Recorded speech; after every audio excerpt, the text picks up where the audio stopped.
A no commentary version of this run can be found in the pinned comment in the comments section below. This video is intended as a game walkthrough. It is not a speedrun. All strategies in this video were made for efficiency and success rate. Please watch the entire video and listen carefully to the commentary before trying any of these strategies for yourself.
Hello everyone, this is a no damage playthrough of Silent Hill 3 done on Extreme 10 difficulty on hard riddle level.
So the dream sequence here, you could just fall into a hole and die.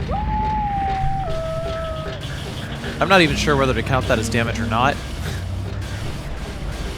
So I'm just going to go with the socially acceptable definition of no damage and just run around all these guys and get killed by the roller coaster in the nightmare.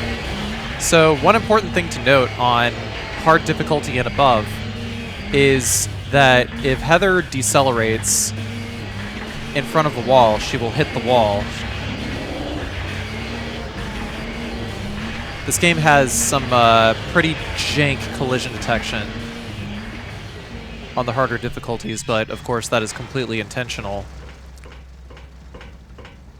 The pendulums, as long as we try to stay as far as possible, we don't got to worry about them getting up on the stairs, but sometimes it may require a reset. Shooting them is not really advisable.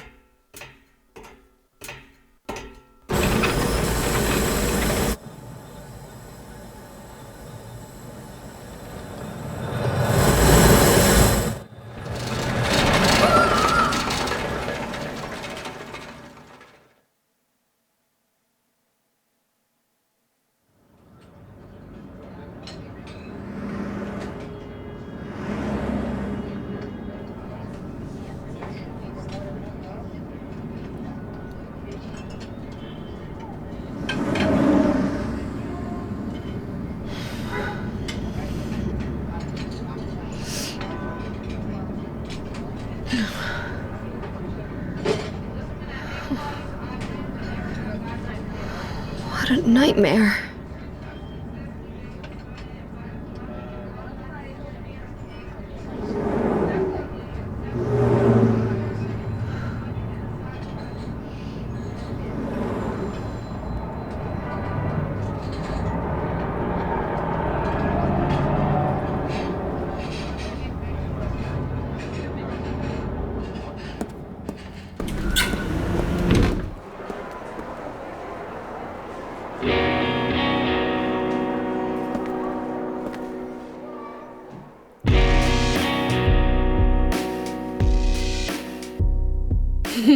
Dad, it's me.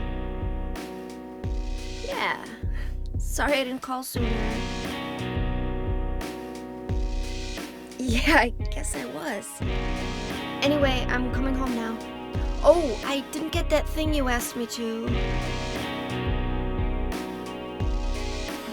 Okay. Okay, I will. I love you too, Dad.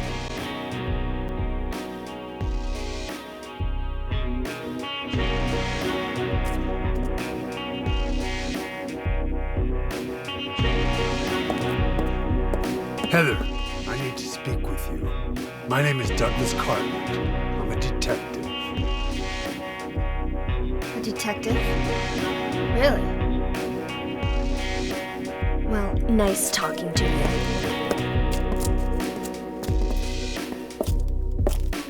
Hold on. There's someone that wants to meet you. Just let me have an hour. No, half an hour of your time. My daddy always told me not to talk to strangers. This is very important. It's about your birth. I'm not interested.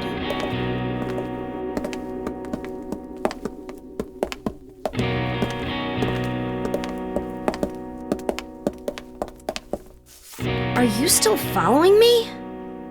Do I have to scream? Sorry. I'll wait here.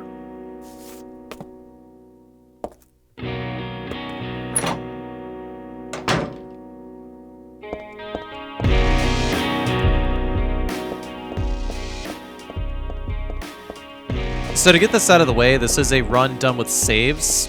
This was not all done in one take. The reason I did it with saves is because if I took a hit while I was recording, that way I could just load up from the nearest save.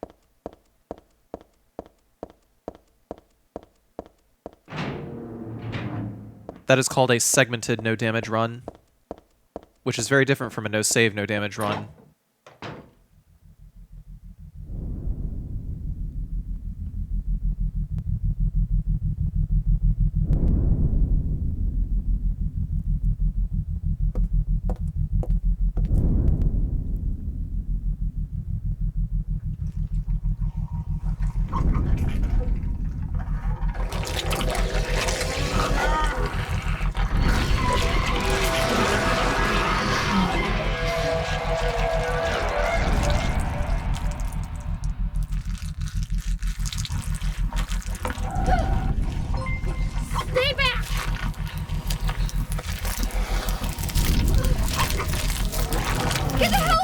What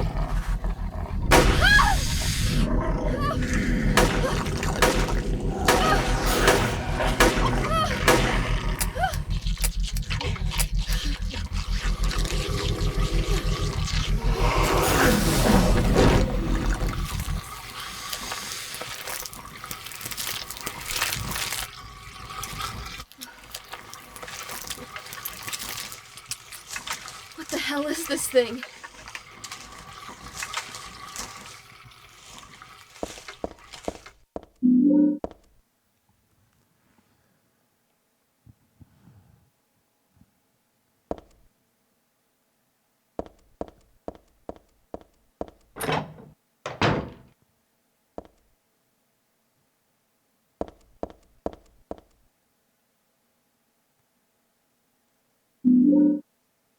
So while a no damage playthrough of Silent Hill 3 is not impossible, I generally wouldn't try it without saving because there's too many sections of the game that are just an absolute headache to deal with on account of RNG, such as these numb bodies over here. The numb bodies' attack patterns are very, very random, and it's next to impossible to get around them sometimes. So depends on the room, depends on how you're dodging them, depends on how you have to get around them. But in the case of these guys, I mean, the hallways are pretty wide, so we don't got to worry about them too much. I always go into the room over here first with the dog and the beef jerky to get the beef jerky. Beef jerkies come in 4 jerkies per pack, so they're really handy in that regard.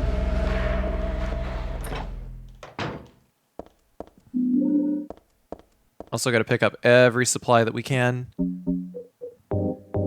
we're going to use the tongs that we got in the bakery in order to get this key over here.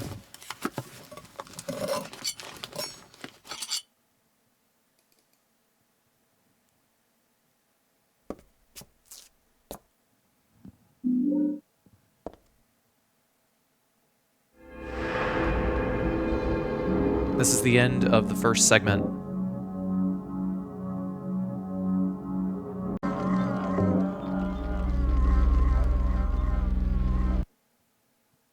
So part 2 will be doing the majority of the mall segment.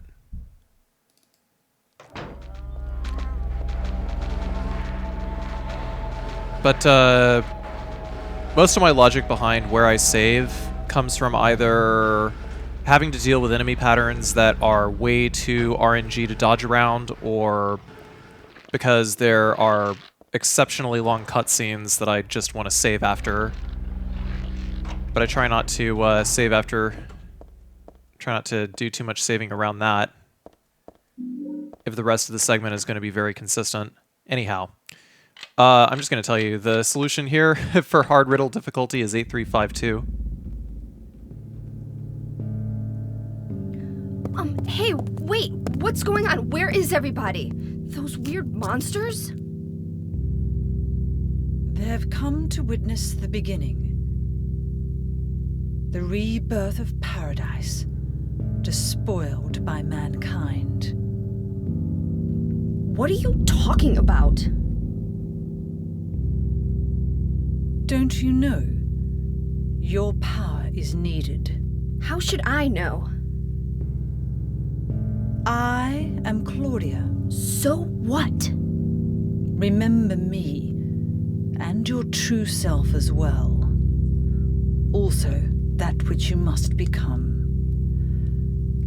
The one who will lead us to paradise with blood-stained hands. Claudia, right? Did you do all this? It was the hand of God.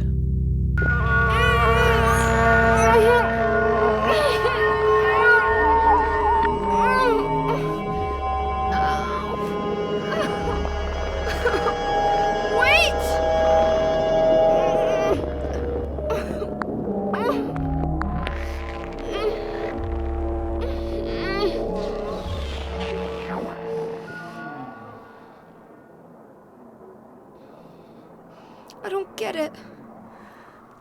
What does she want me to remember?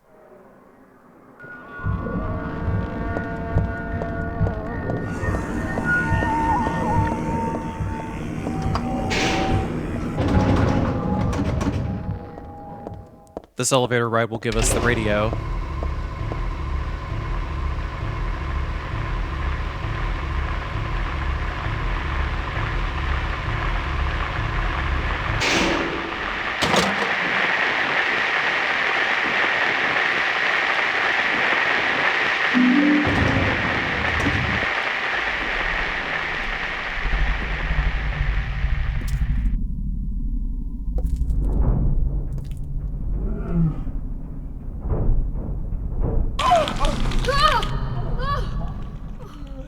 Is this a dream? It's gotta be.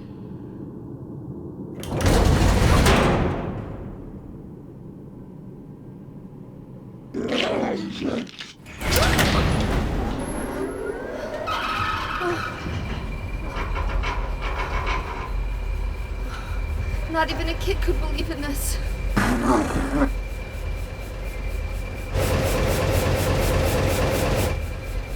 But when am I going to wake up?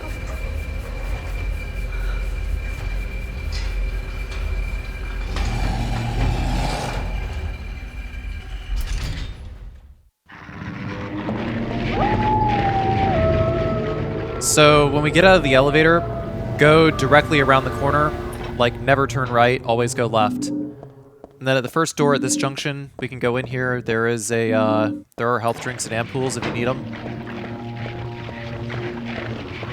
After that, I gotta go to the left, walk past this dog who's feasting on the body, and then going out here will get us into this this hub area over here. Our next objective is to go get the clothes hanger and the bulletproof vest.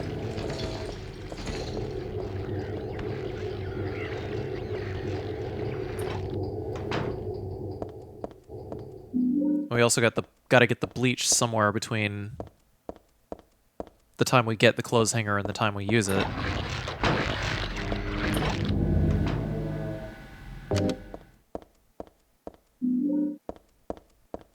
In this room over here, we gotta shut off the light, get the flashlight, some handgun bullets. And if you have a Silent Hill 2 save on your memory card, you can view this cutscene. Oh,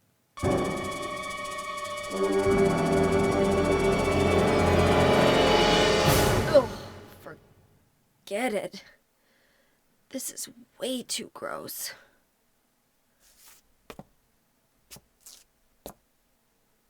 Who would even think of doing something so disgusting?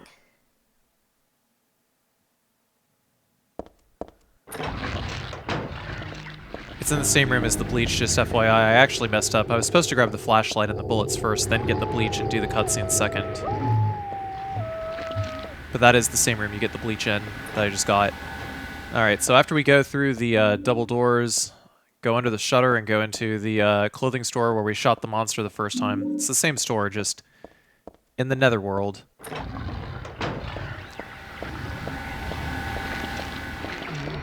These enemies over here are all pretty easy to just run around. It's like, just don't worry about any of them. After we get the clothes hanger and the bulletproof vest, we're going to go all the way back down this hallway. Past these three, I think they're called underhangers. I don't know if they're the same as the underhanger enemy in Silent Hill 2 or not.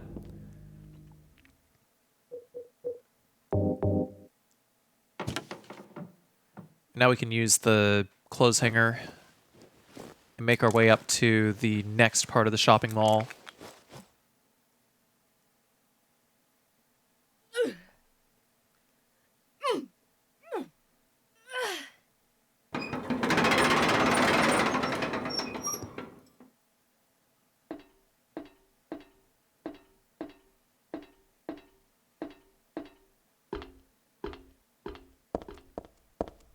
Closers? Oh, I guess they're called closers.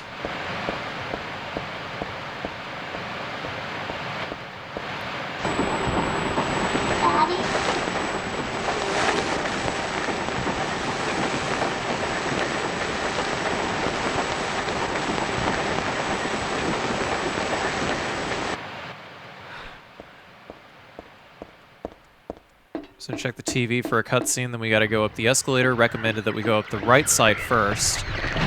There is a reason for this, and that is going to predicate where the closer is going to be later.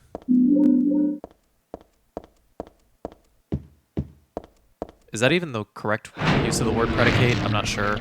Determine. It'll determine where the closer is going to be later. Because we're going to go back down this side of the escalator, and then he'll be on the right side when we go back up, so that's something we've got to keep in mind. Once we go back down the escalator, we're going to go to the far door, and then there's going to be a walnut, and then we open this door, there's going to be another closer in here. Got to head to the right after the door, move past the closer, and then to this door at the end of this little juncture over here. There's some health and a steel pipe. Steel pipe isn't particularly useful, just showing you can get it where you can get it if need be.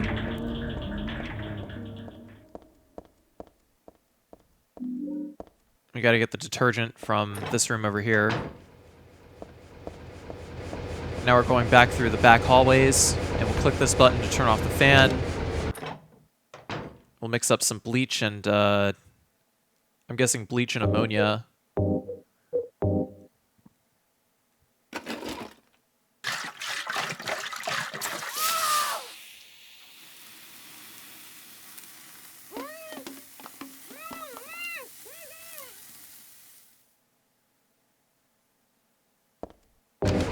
We turn the fan on to ventilate everything.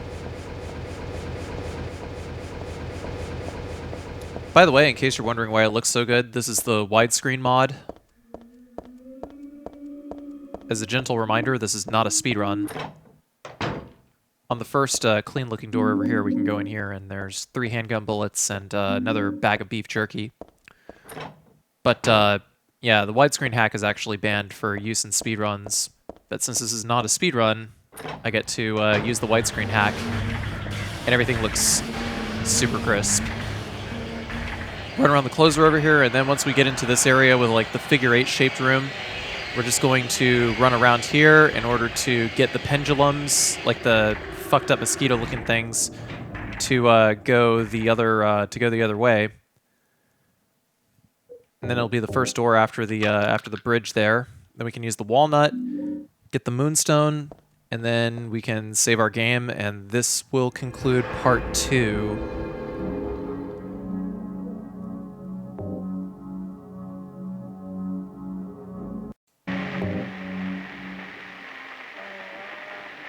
So part 3 is going to continue from picking up the moonstone.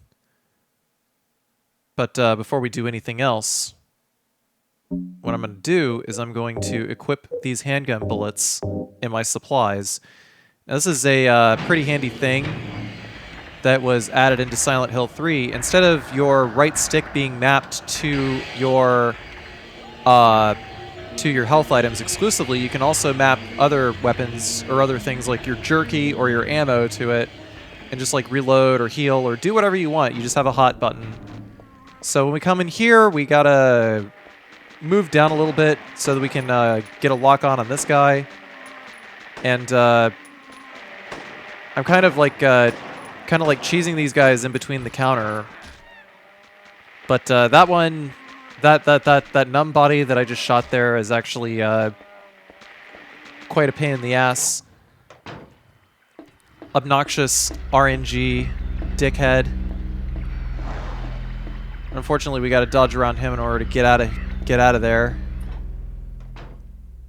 Now we're back in the room where we got the walnut, and now we're gonna head back up the escalator in order to go use the moonstone. And remember, we got to head up the left side of the escalator because the closer there is on the right side. Closer. Once we use the moonstone here, just move around this room, and then we are ready to go fight the boss.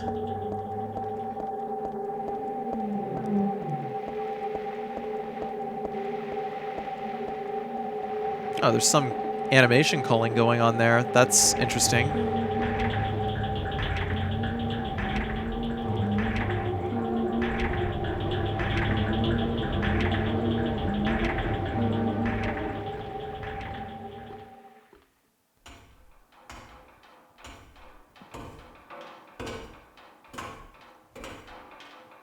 So the first boss fight, Split Worm, it's going to come out through a bunch of different holes, and we just got to get ready to move around it. The differences between hard mode and all of the EX levels, it's like after you beat hard, you unlock EX level 1, EX level 2, EX level 3, etc., all the way up to EX level 10. And your enemy health as well as enemy damage does scale going up to EX 10.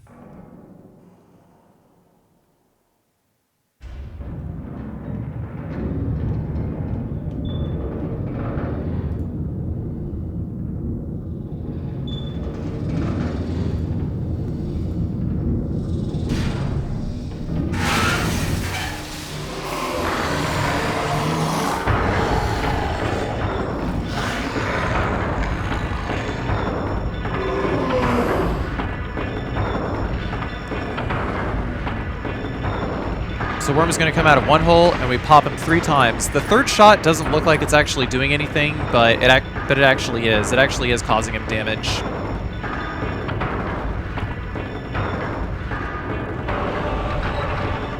All the research that I've done on any bosses in this game, shoutouts to Big Man Japan for giving me a cheat engine table to be able to read the enemy HP while I practice and figure out if my attacks are actually damaging them in certain states or not.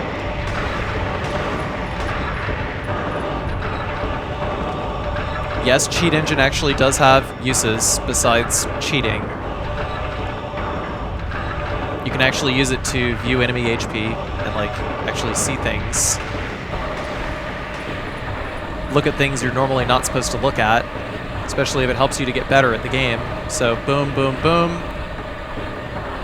And he stops registering damage after he closes his head. But basically what I do is I just pop off 3 shots and then just move either to the left or the right. Usually he seems to start crawling forward when he's like in the center. Actually, I don't even think it matters. Just run towards one of the holes either to the left or the right, because he's never going to reach 90 degrees to hit you.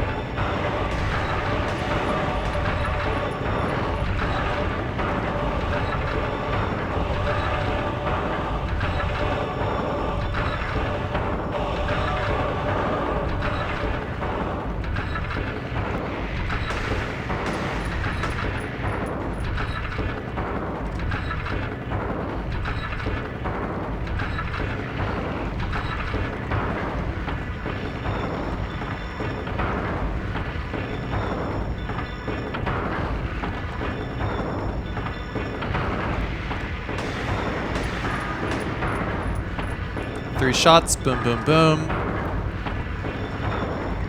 Just move off to the side, because if you move off to the side, then you've already dodged him. Especially if he comes out and crawls across the way into another hole.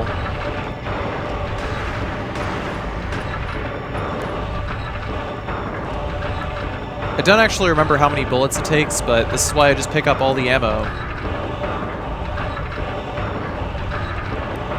As much ammo as I can find, as much ammo as I can get. I imagine I'll get around to talking a little bit more about how ammo drops work at some point. But when you get on to hard or the EX levels, then certain ammo spawns actually will not spawn based on how much ammo you already have in your inventory. Which is kind of neat, because it would mean that you would need to have already used X amount of bullets on the enemy. What? It's the shopping mall just like before.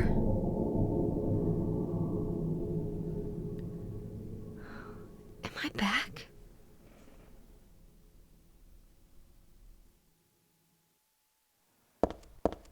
So before we go into the subway, we're going to make one final save going into Happy Burger.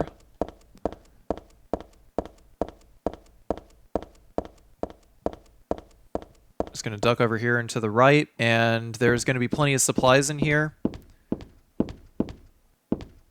2 boxes of handgun bullets, first aid kit if you need it. I had done this in one try, so I was like confused looking for the last jerky because I knew there was a jerky in here. And there sure enough is. We got plenty of beef jerky. Saving all my jerkies for tougher enemy mobs later, and you'll know them when you see them. Anyhow, that is the end of part 3.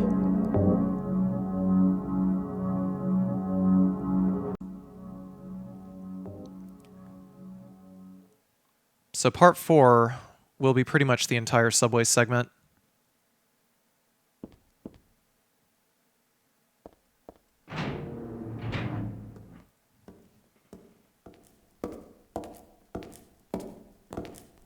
Heather! It's you. What just happened? You must be one of them. What did I do? And what do you mean by one of them? You're in on this with that Claudia, aren't you? Claudia?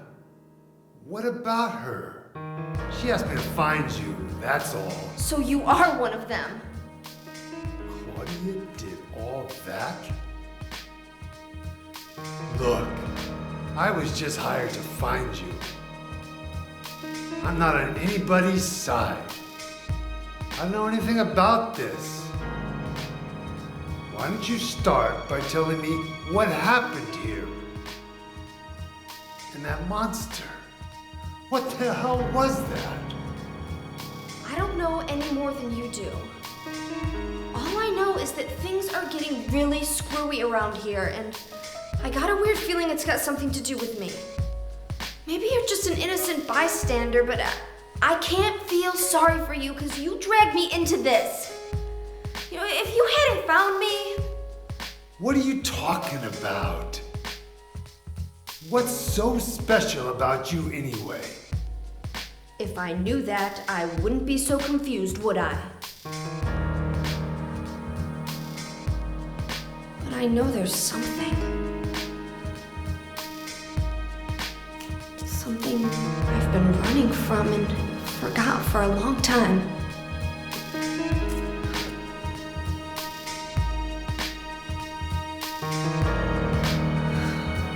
How did I remember that? What's wrong? Nothing. Where are you going? I'm taking the subway home. What should I do? Hell if I know.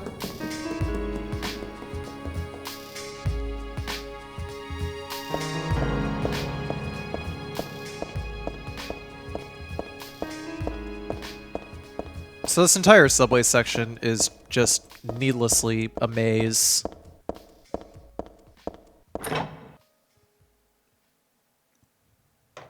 Frankly, I think it's the single most frustrating section in the entire game, but once you memorize exactly where you need to go, it's pretty short, fortunately.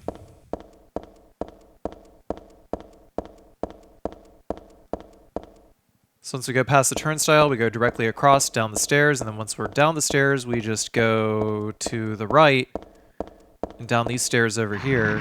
Just go directly all the way to the right and down the stairs. Then when we're down here, there's like 3-4 dogs. I actually didn't bother to keep count because I'm always like darting across diagonally and headed down the stairs over here so that we can grab the nutcracker.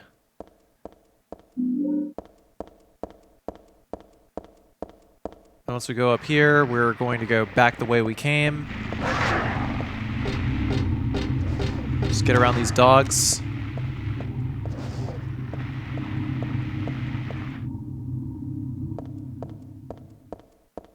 Then once we come back up here, we're just going to go way back down the hall, past the stairs we just came down, and we'll use the nutcracker over here. You could seriously get lost down here for like an hour if you don't know directly where you're going.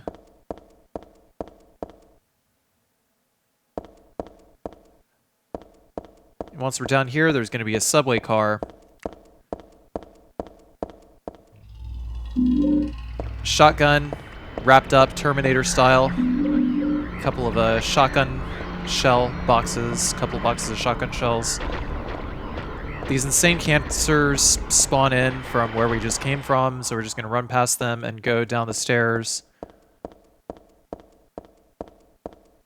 opposite to where we had just come down. And once we go down here, we're going to look for the sign that says Bergen Street. We'll take a right, go down these stairs again.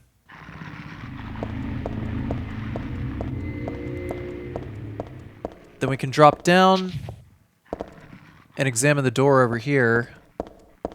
And once we do, 3 dogs are going to spawn. We just run diagonally to the left. Let's try to dodge these guys. And then once you get to the edge of the subway platform, you can just mash X until you're able to get out.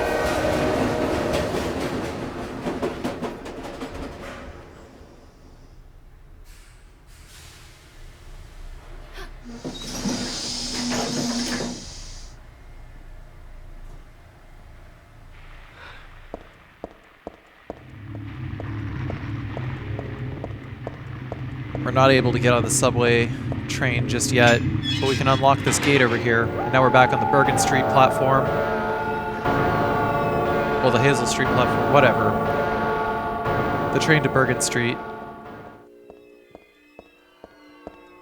In order to get to the train, we have to go back up these stairs up here, and then we can go back down the stairs.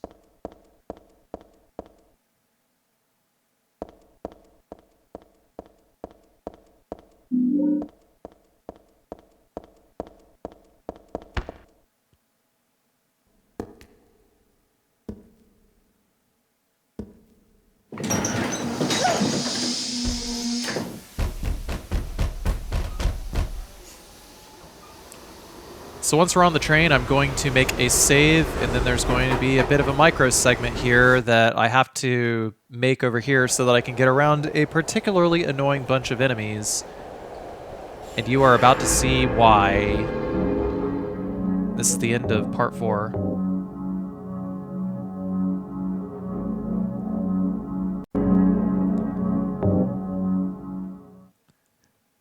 So the reason I made a save here, start of part 5, is because these guys are next to impossible to dodge. They require either really, really, really precise baiting, or it's either complete RNG. But anyway, I reload my handgun in this subway car, and then when I get into range where I can actually aim at this larger numb body over here, I just shoot him a bunch, kick him once, reload, exit, re-enter, and then hold down.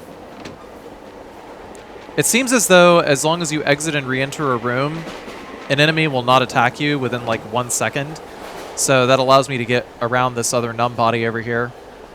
And you also got to be really careful about decelerating, because if you're still running, you know, you're still fully accelerated going towards the door, you'll bonk the door, because this is extreme 10 difficulty. Like for instance, you run past that insane cancer over there, you might accidentally bonk into the corner of that wall going towards the subway door.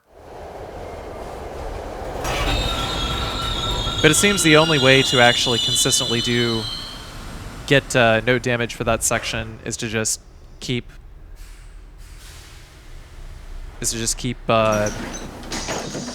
dodging around them and hope you get it. At least that's the only way that I've found. I feel like there were supposed to be shotgun shells here somewhere, but I couldn't find them. But that's the end of part 5.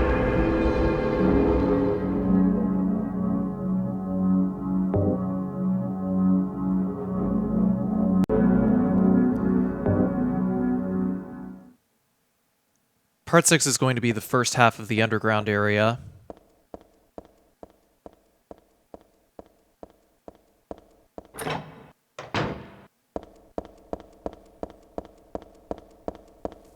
There's a lot of numb bodies and pendulums down here, but fortunately a lot of these areas are wide enough to be able to dodge around them. I think it actually would be even easier if I used some jerky in some places. These pendulums, fuck these guys, just run past them, run to the left and run to this blue door over here. Then we're going to take the first door on the right over here.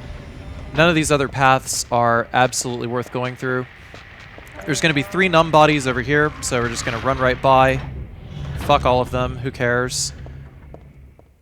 The map to the underground area is over here next to the spiked mace. Pick up the spiked mace anyway, just in case there's something useful that I can use it against.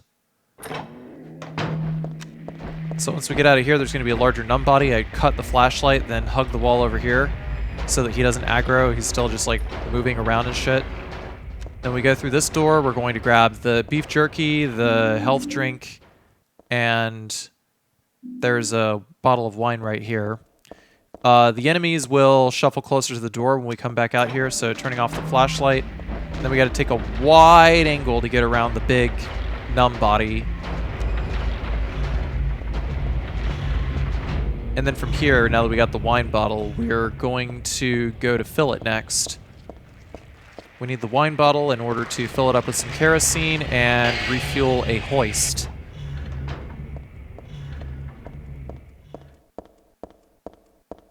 This is a nice long tunnel here, devoid of enemies. It'll take us all the way to the very top of the map, and then we head to the right side of the map and down.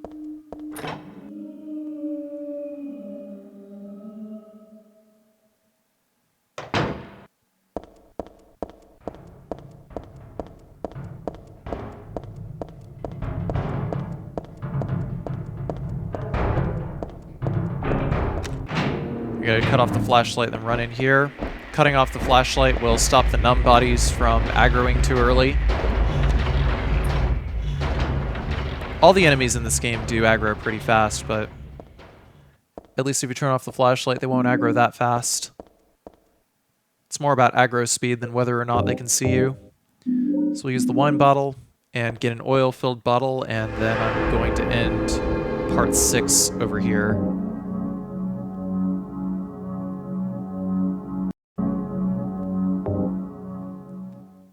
Part 7 is going to be the rest of the underground section.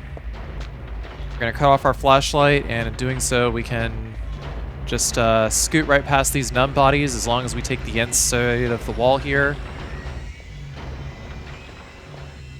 Then go directly to the hoist. We can use the oil-filled bottle and activate the hoist, draining the water and allowing us to continue.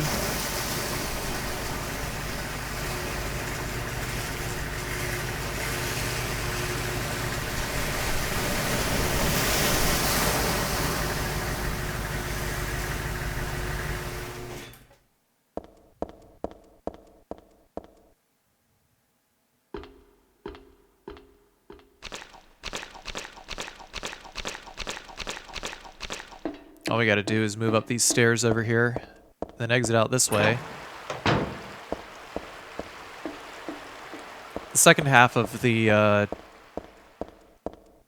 underground passage is fortunately not as annoying to navigate as the first part, because there's a lot fewer enemies and we can just drop down into the water if we want to avoid them all.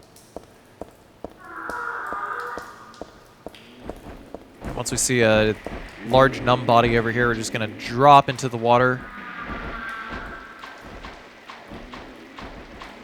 And then once we get to the end of the waterway over here, we'll just climb right back up, go through the door.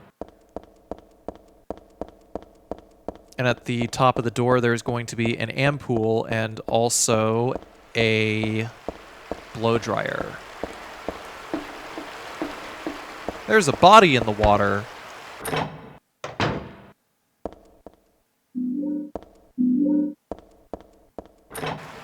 Dryer ampoule. There's no body in the water.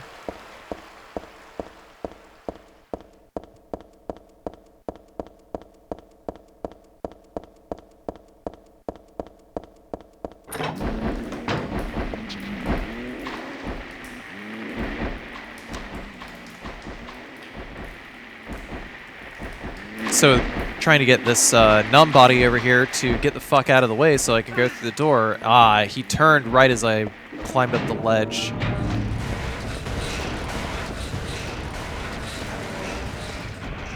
We just gotta dodge in between these guys. Again, numb bodies are half the reason why I use as many segments as I do. You could save in this room if you like, but there's no need to.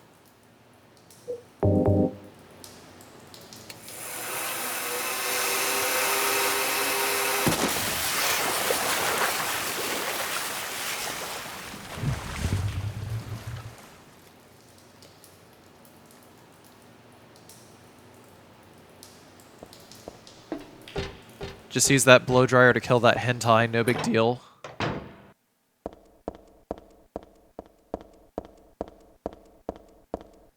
And after that, it's a pretty straight shot to get out of the sewers and onto the office building segment. It's pendulums over here. We're just going to go to the end of this waterway. You'll see a pendulum going down the hallway. We're just going to slowly follow him. Keep our flashlight off, just let the pendulum go wherever he's going to go. And eventually there will be room to run around him. Like that.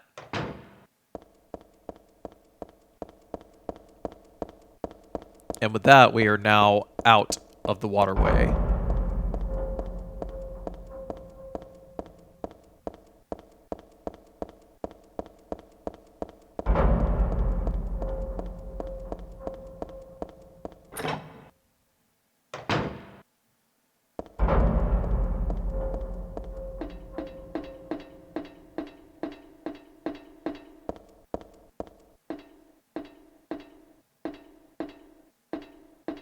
Hopefully the brightness is exactly bright enough so that you can still see the game even with the flashlight turned off.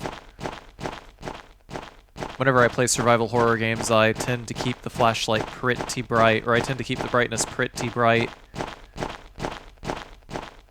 But I do generally try to keep the flashlight on just for people watching videos and stuff. Also, you need the flashlight on in dark rooms in order to be able to pick up items anyhow. So once we get into the office building here, we're going to go all the way to the top of the stairs.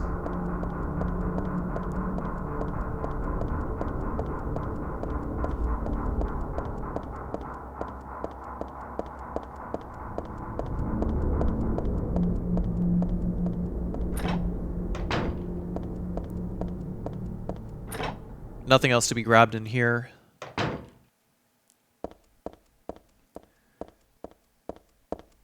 There's handgun bullets over here.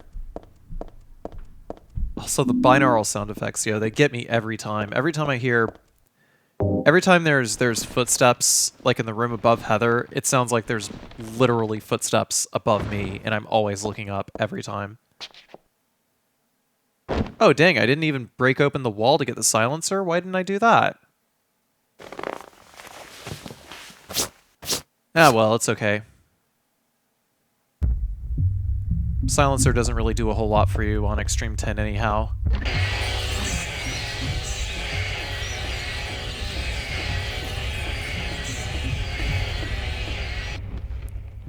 Once we go past the pendulums, we're in the office building proper, and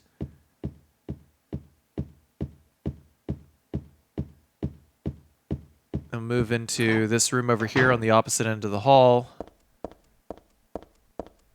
There sure are handgun bullets. Oh, hey, the mannequin head didn't fall that time. I wonder why... Never mind. And once we exit here, we can just move directly across. Just, like, don't stop for nothing. Just go directly across. And directly across here, and that'll take us directly to the save room. Also the map.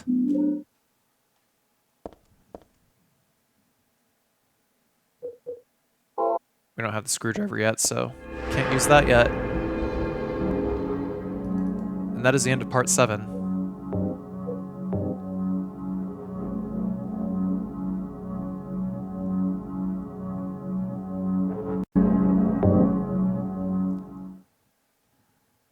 So starting from part 8,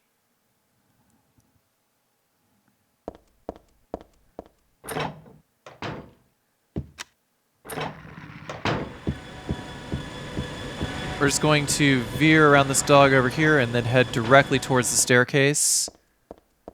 And from here, we have to go up to the 5th floor.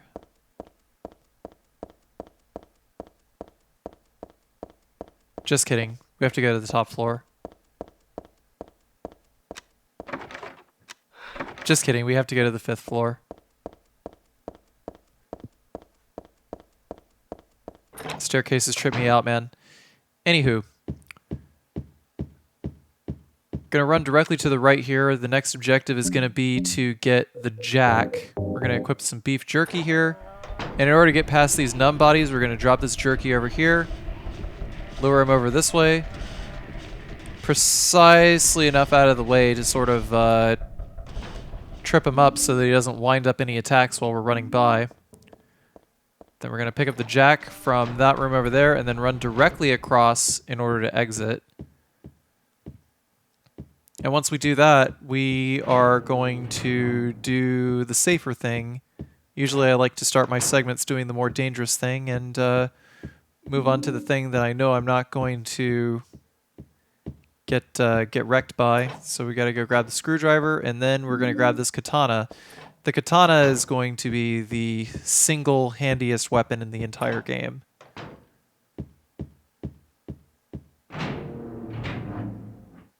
Absolutely necessary. Upon getting the katana, we're going to be headed back to the 3rd floor. And on the 3rd floor, all the enemies have despawned. Now that we have the requisite key item, we don't got to worry about any dogs here. We're going to run directly across back into the save room, and we're going to use the screwdriver in order to get the rope from the drawer here. So we can make our way down the elevator shaft.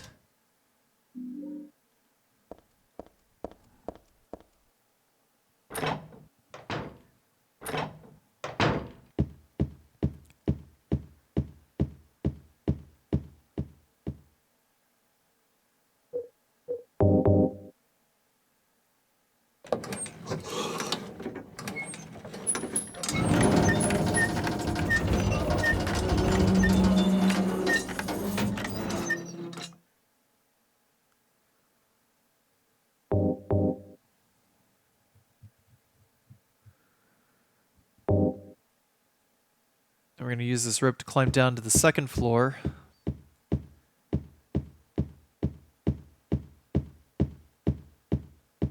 And then move over here into the interior design store. There's going to be some beef jerky right in front of us.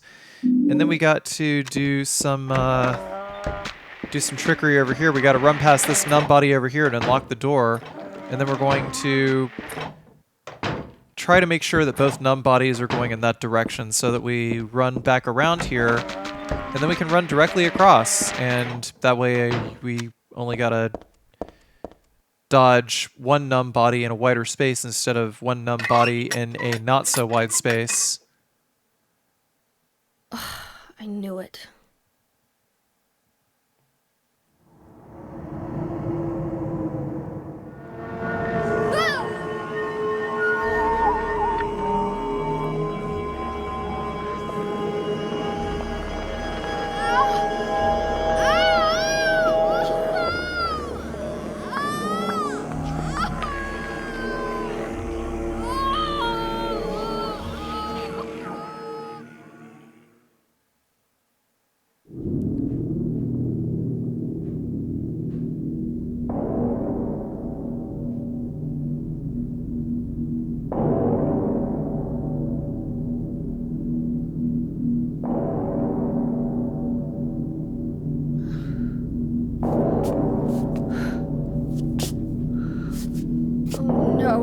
Not again.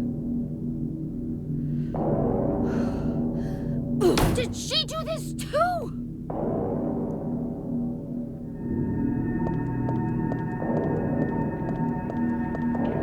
Fucking Claudia. So let's get out of the interior design store, There's going to be a slurper directly on our left. Slurpers are by and far the most annoying enemies in the game. We're just going to run the opposite direction of the slurper. Sorry, slurper is on the right. We move to the left. My other left.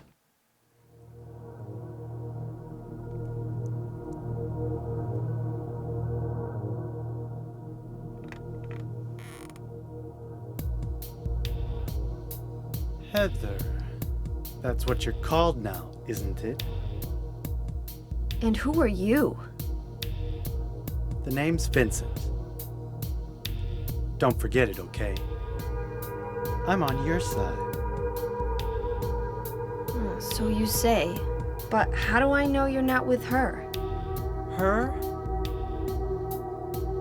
You mean Claudia? Please don't lump me together with her. She was totally brainwashed by that crazy old hag. Well, I guess crazy old hag is a bit harsh. She is your mother, after all. My mother? What do you mean? You don't remember? Ah, so Harry didn't tell you anything.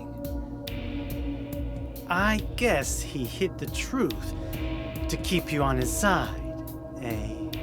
That figures. He's a pretty sneaky guy. Don't talk about my dad like that! Sorry. I apologize. Please, calm down. How do you know my father anyway? I know everything. I know about your past, too. Then tell me what's going on. You don't know even that? That's why I'm asking. If you know everything, then tell me how I can put an end to this. Not yet. Why not enjoy yourself a bit longer? Enjoy? I feel like I'm going crazy. Does this place get to you at all? Oh, it gets to me, all right. I find it most fascinating. Wait! I'm not finished talking! I knew you were on her side. How do you figure? There's something wrong with you, too.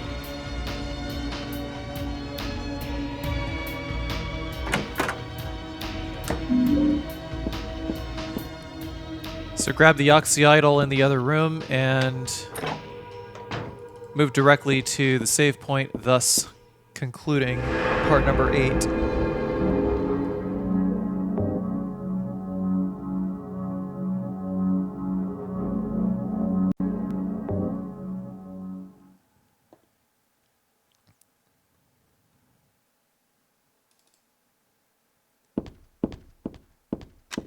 Starting off part 10, we gotta hope that that slurper is in the corner so that we can run around him and then go to the left, go to the right, dodge around the dog, and we're actually hitting the elevator on what would normally be the west side of the map. Only the elevator on the west side of the map works, ever. And we're gonna take the elevator to the first floor, and once we get in here, we're going to go into this cafe over here. And we're going to pick up the pork liver first. I say pick up the pork liver first because if we go to pick up these shotgun shells here first, then that insane cancer is going to wake up and chase us all around the room. So it's always better to get any item that triggers an enemy last. Over here, there's a book explaining this this monster over here. Really, this monster is just not really doing a whole lot except sitting here being a gigantic asshole.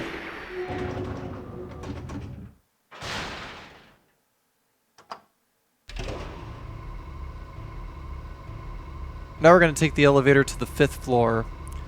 Now the 5th floor is probably the worst section of the office building, the Otherworld office building. We're going to curve around to the left and then we're going to go to the door on the right here. And then we're going to take the left and go all the way to the end of the hall over here. I think in the normal area, it's the auto body shop. Once we go in here, we got the matches and whatnot. And there's only like a couple of slurpers and a dog here, and we just have to hope that the slurpers don't aggro. If we squeeze around them, then we're able to go this way. Slurpers on their own are not terrible to manipulate unless it is an awkward hallway or if there's other enemies around. We're going to combine the oxyidol, we're going to combine the matches and the pork liver, and we're going to burn them at this picture over here. But yeah, the slurpers are actually so bad that I have to basically segment every time that there's a room with slurpers to deal with.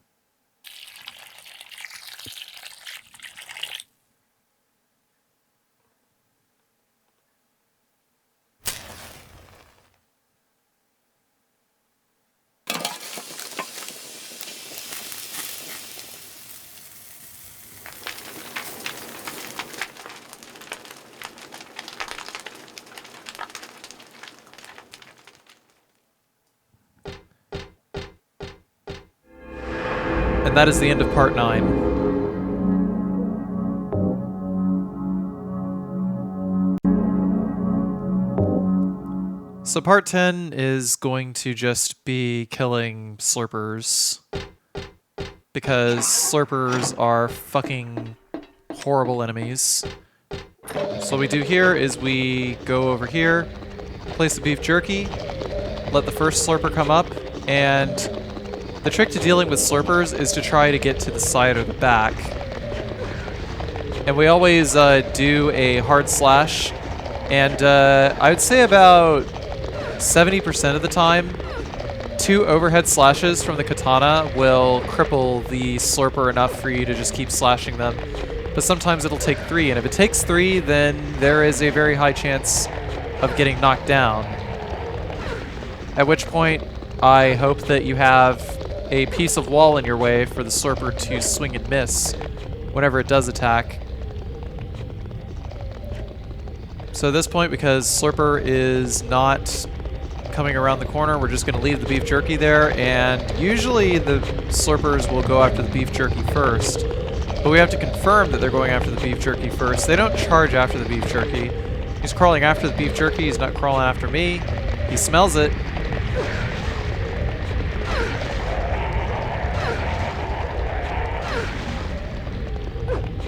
So after about 5-6 overhead slashes is enough to kill them completely. But I always go for the overhead slashes. I never go in for the stomp because it'll ruin the setup. Even though it'd probably be faster to just go ahead and stomp them to death. But there's 5 slurpers in this room, and I just gotta wait for all of them to make their way around the corner.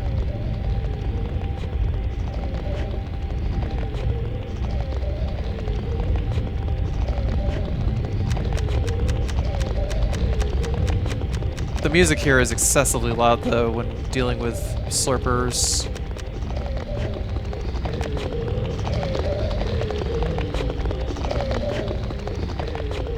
For some reason, the slurper just like crawled around and crawled back.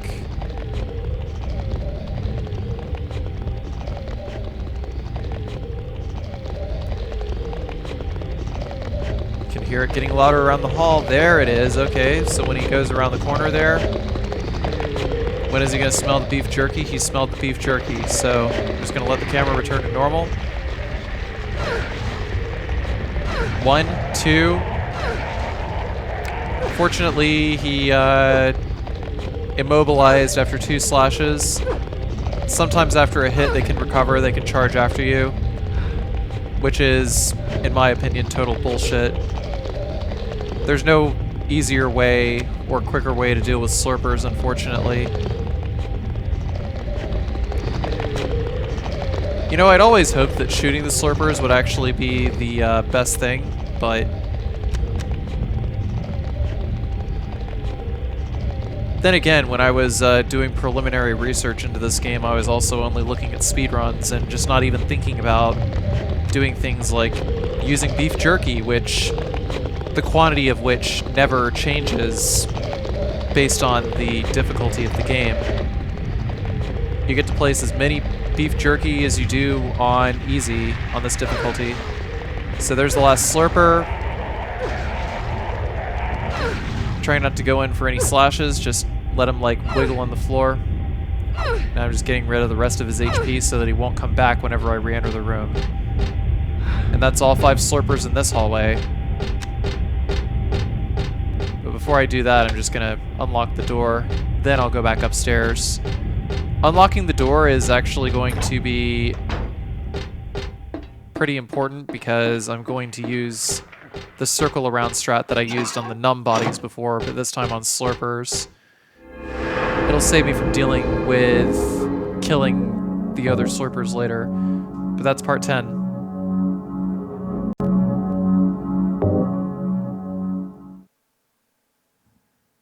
So from part 11, we have another mob of slurpers to deal with. But fortunately, it's not a terrible mob of slurpers to deal with. In general, the only way to reliably get around slurpers is to just hope that they go after, I don't know, a rotting carcass or some beef jerky. So now that we're in here, we're going to drop this jerky. Just drop a fat jerky just right here. And then we're going to chill around the corner and wait for one of them to come around the corner. Actually, wait for both of them to come around the corner.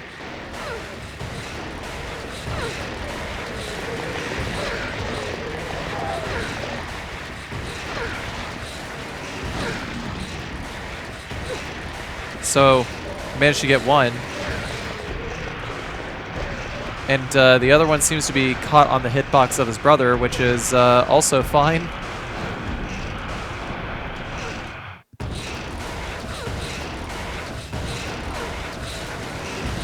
I got insanely lucky over here, but I think I failed to kill both of these guys, or at least one of these guys, because they come back. And upon reaching a certain point in this hallway, some dogs will spawn as well. I'm going to pick up one of these silver coins and use it to get a key out of this vending machine. It's not the first... I think we see something like this again in Silent Hill 4.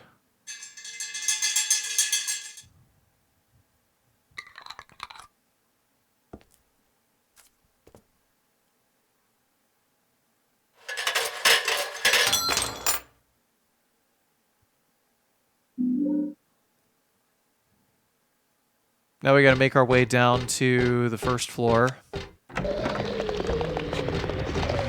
Can hear the slurpers. I don't know if slurpers repopulate or what, but I was lucky that that one slurper that I just ran by didn't knock me down or anything. Maybe I should have done a quick spot check and made sure that both of them were completely out of HP. That might have been one that I didn't kill.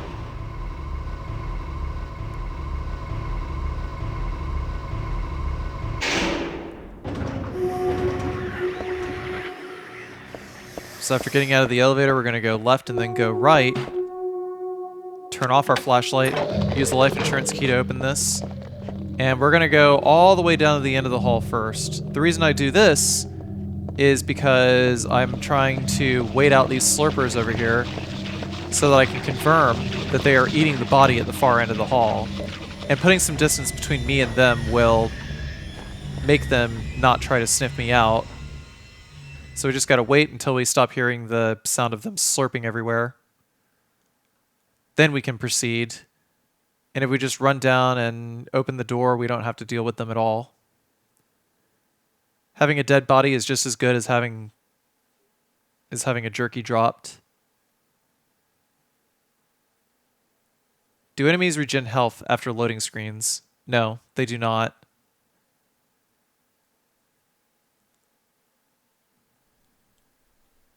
Tu fui ego eris. Weird writing. What was that?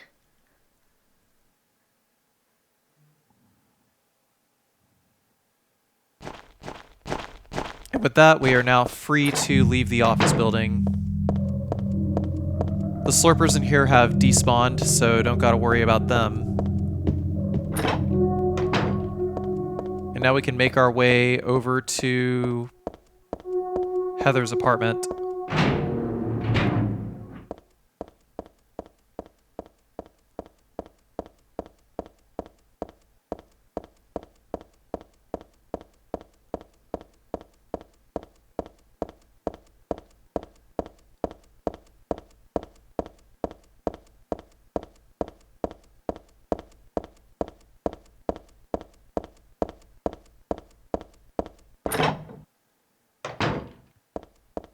Isn't Silent Hill a construct of your own mind? Well, as one cutscene a little earlier eloquently puts it, it is a sort of place of one's nightmarish delusions come to life.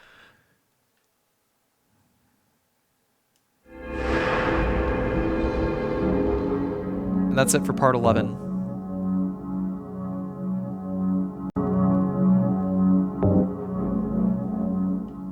Part 12 is just going to be the boss fight with the Missionary.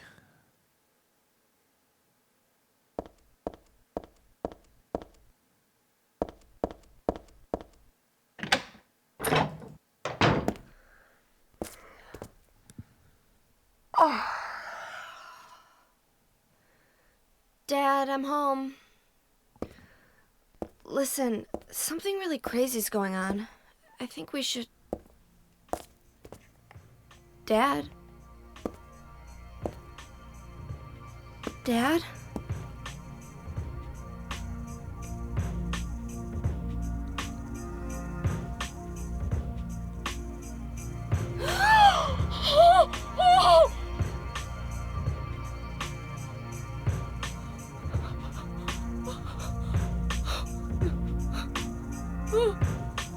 No!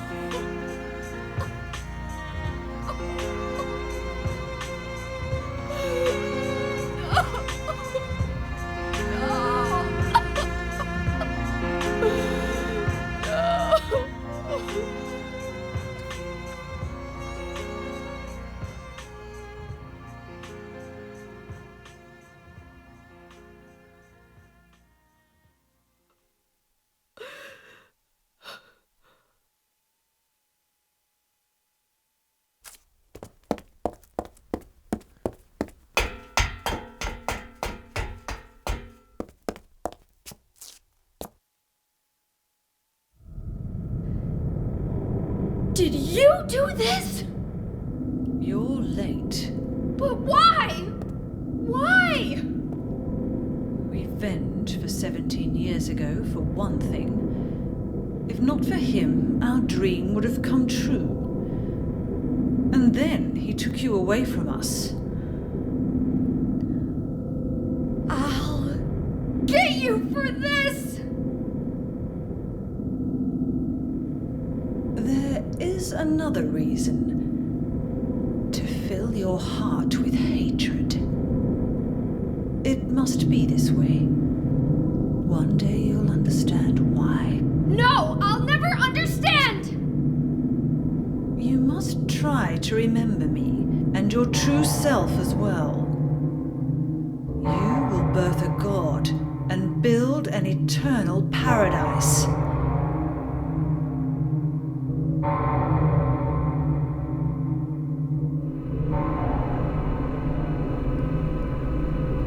He's the one who killed your father. I merely gave the order. So, what will you do? I'll be waiting where all begins. In the town of Silent Hill.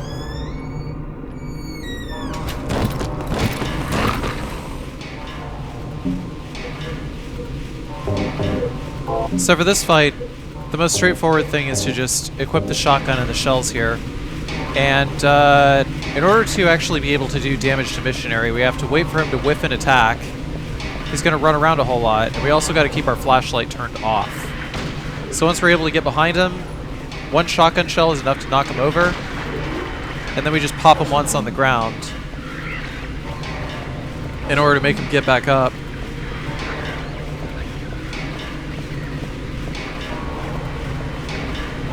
If done correctly, you can even cycle him pretty easily that way. But usually I like to back off, reload, catch my breath, because getting our breath will allow us to murk him a lot easier so just kind of taking this fight nice and slow. Be a little mindful of the street light over there.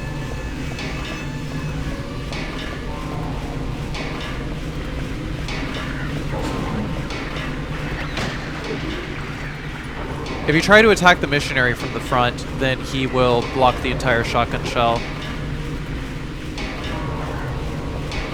But that's also another reason why I don't go full ham on like shooting him while he's on the ground either.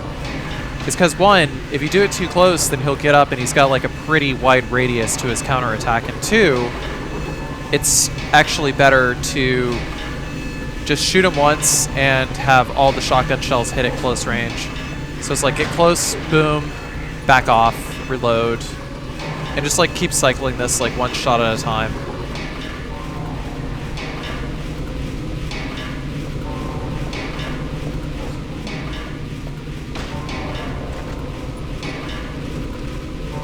And when he stops jiggling around, that's our cue to walk up and kick him.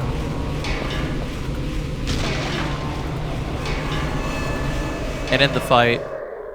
Pretty easy fight, actually.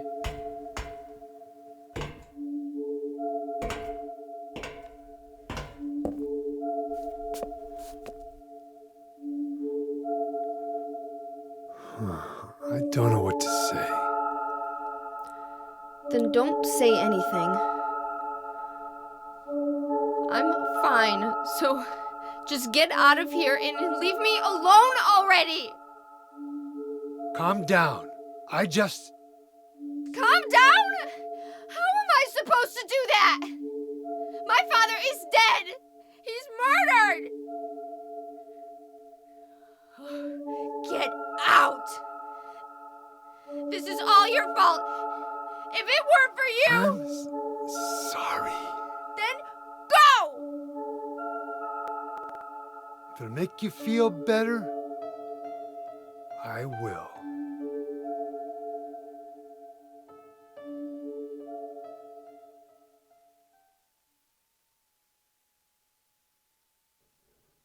Is he okay like this? What else can I do? There's no one here to give him a decent burial.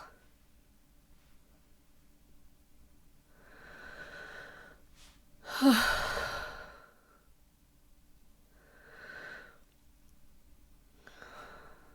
sorry, Dad.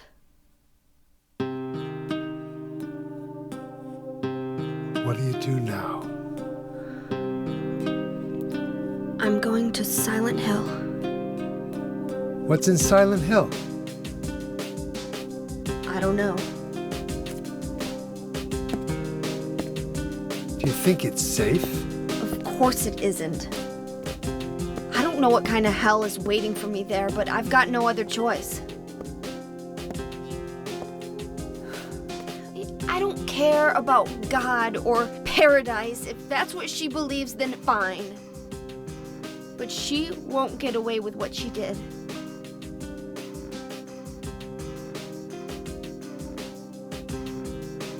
When I find her, I'll kill her myself.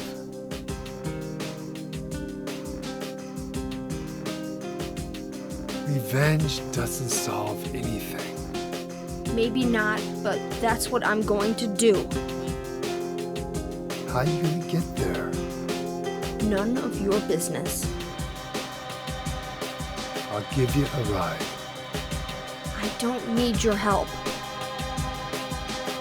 Yeah, but it's too far to walk. Besides, I'm partly responsible for this. I'll bring the car around back. Come by when you finish saying goodbye.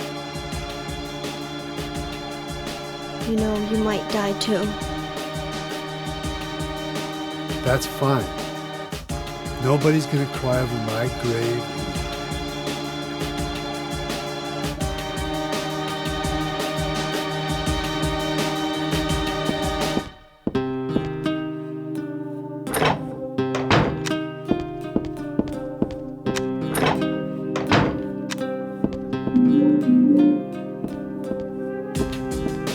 And in Heather's bedroom, there's a stun gun and a stun gun battery, which is pretty handy for insane cancers if you choose to melee any of them, but really you can just squeeze around most of them, if not all of them.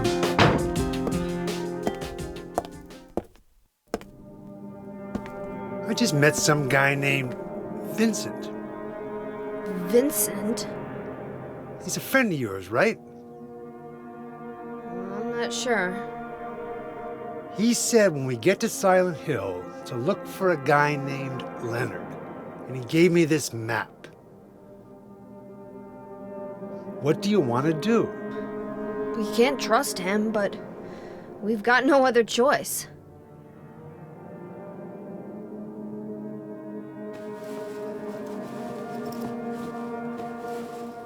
Here, take this too. What's this? Your father was holding it.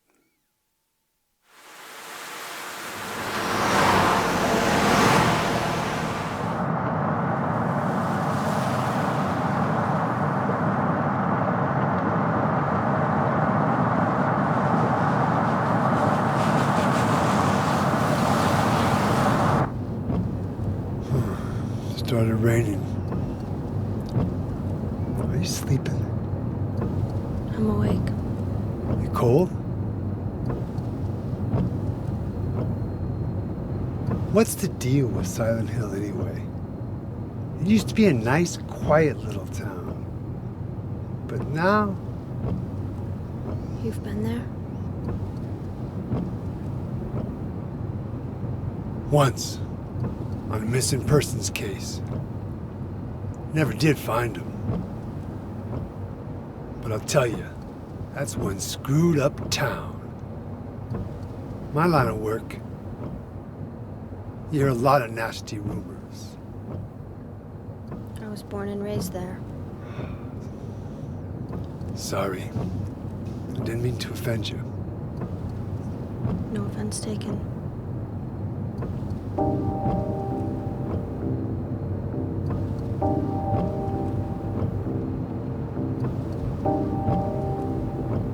Anyway, I thought you grew up in Portland.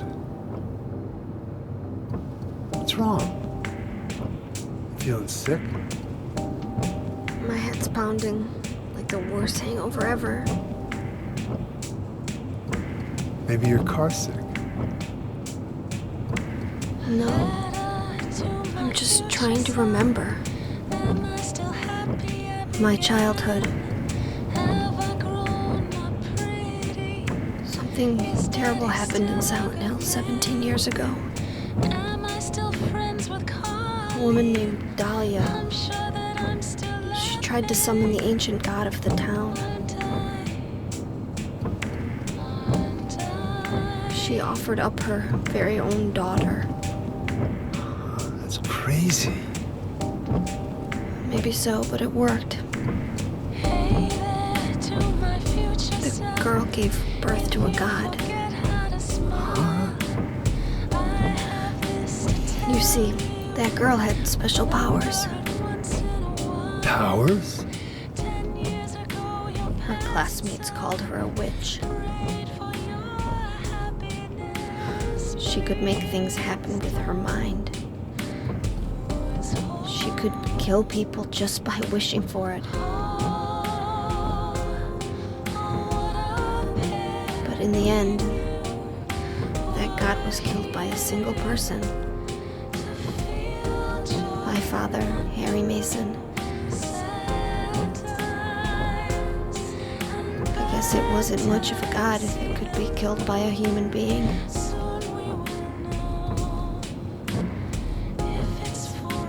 But I think Claudia's trying to do the same thing again. And I've been chosen as the sacrifice. You've got some kind of power in you too? After the god was killed, the girl reappeared. She was holding a baby in her arms.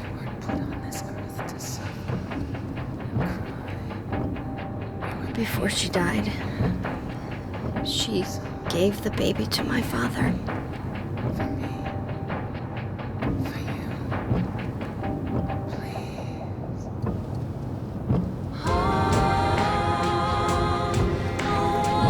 me just like I was his very own daughter.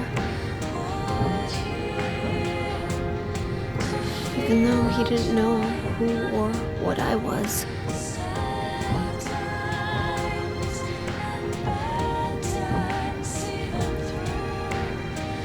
It was so sudden.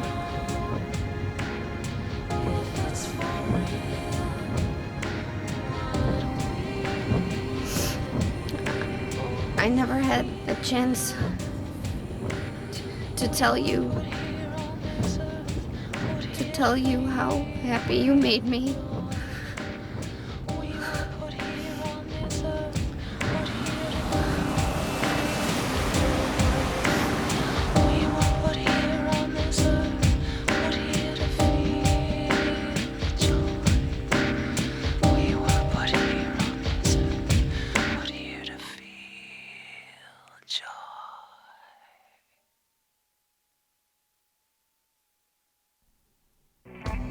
I'm gonna head for that Leonard guy's house.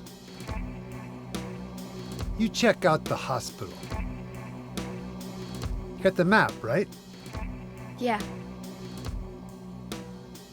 You gonna be okay alone? I'm not a child, you know. Are you sure it's not you who's afraid to be alone? You're right. I am afraid. I'm 50-something years old. I ain't never seen nothing like this. I still feel like I'm dreaming.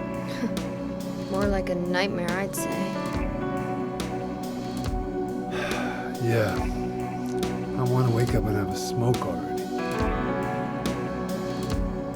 Meet me back here when you're finished looking around the hospital. Okay? Roger.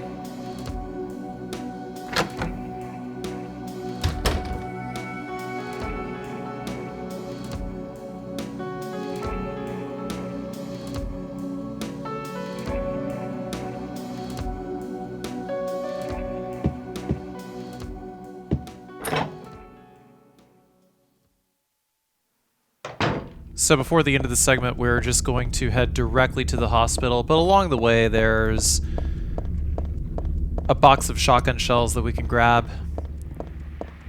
If you have a Silent Hill 2 save on your memory card, you can visit the Heaven's Night strip club.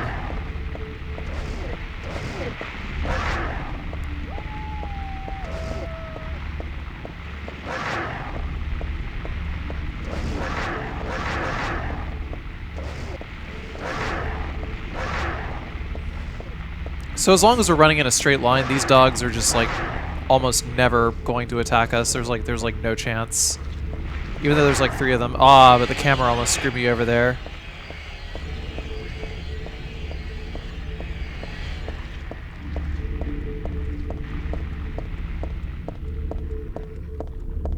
So upon reaching this street, which is just really going to be the first major left turn, like the first left turn down the road, we're just going to look to the right.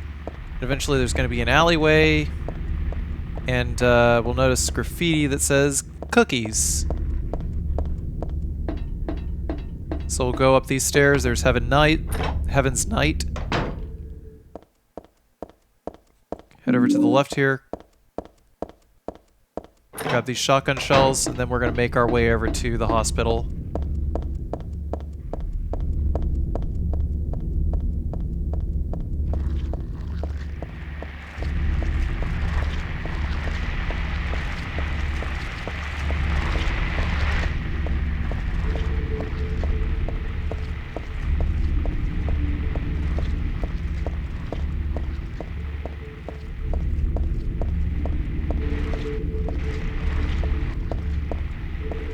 And upon entering the hospital, we're just going to go directly across the way. We can hear nurses. And there's the save point right there. Thus concluding part 12.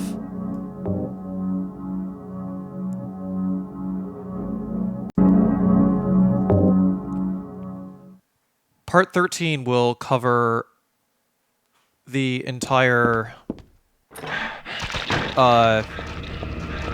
normal world hospital. We're going to cut off the flashlight. Generally, nurses are really, really easy to dodge as long as the flashlight is turned off.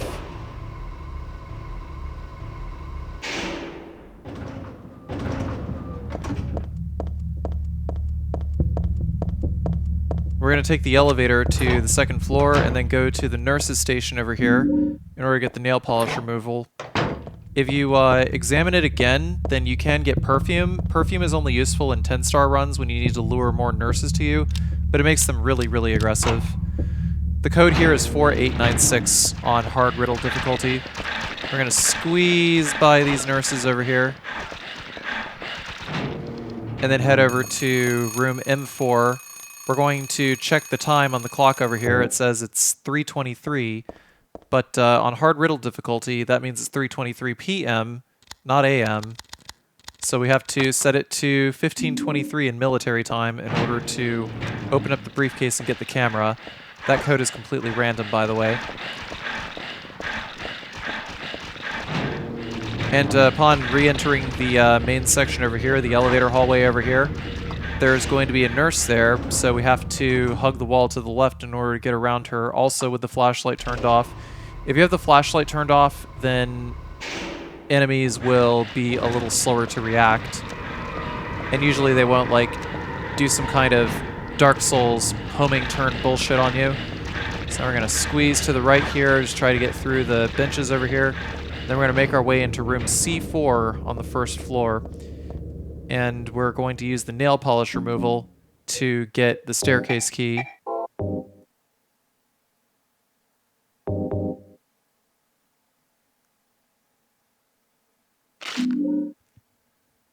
The stairwell key, rather. We're going to keep the flashlight turned off.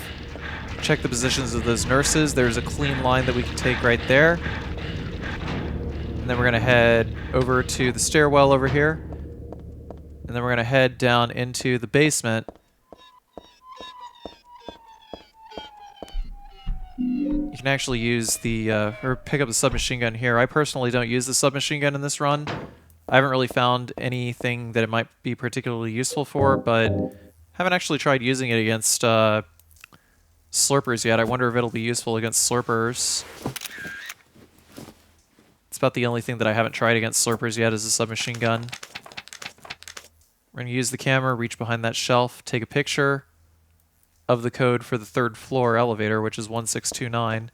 Well, not third floor elevator, but the third floor hallway door. On the way over here, there's submachine gun bullets. There's not many submachine gun bullets in the entire game.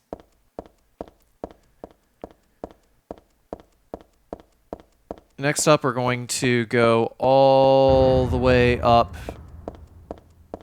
to the rooftop. There's going to be some closers up here. And we just grab the submachine gun bullets and head right back down to the third floor, wherein we punch in the code 1629 to continue.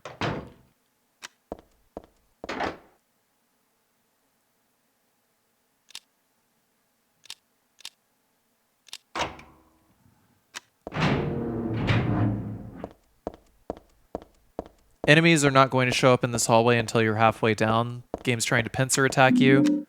But as long as we keep the flashlight turned off and we hug the wall to the left, we're good.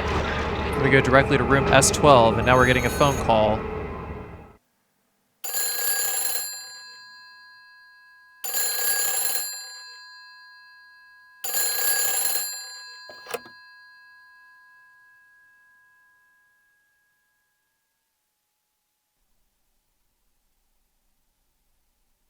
Hello? Claudia. No, I'm not. Don't lie to me, Claudia. You're always trying to run from your responsibilities. Have you come to apologize?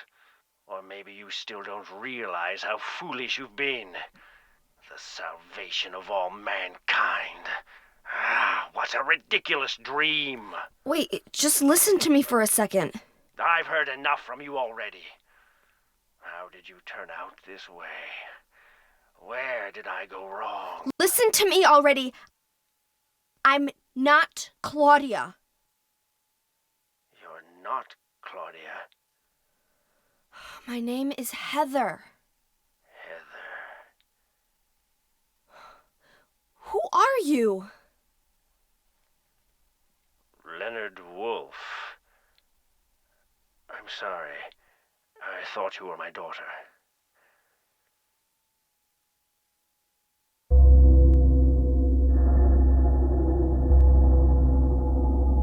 Claudia is your daughter?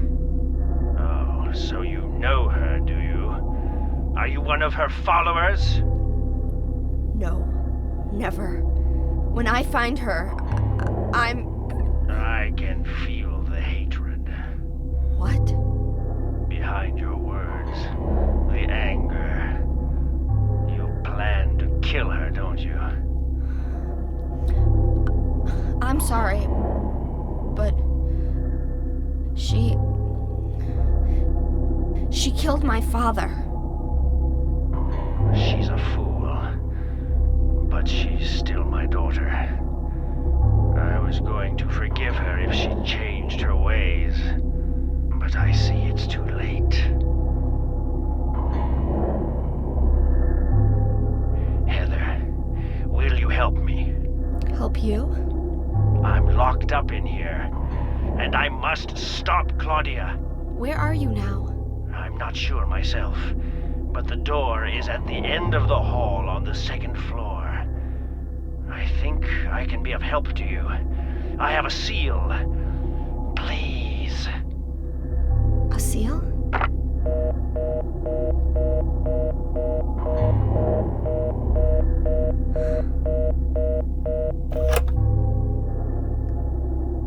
The end of the hall on the second floor.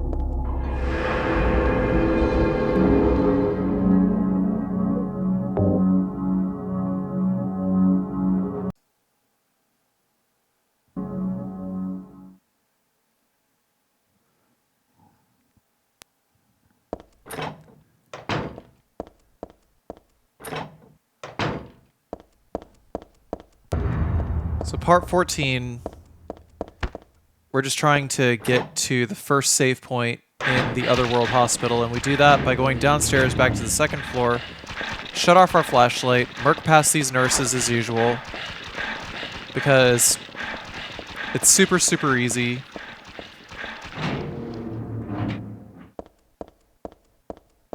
And now we get this maze over here. This is really just more or less a dummy segment that I'm using to kill a couple of slurpers and also get past, like, whatever this segment is here.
Unusually high fever.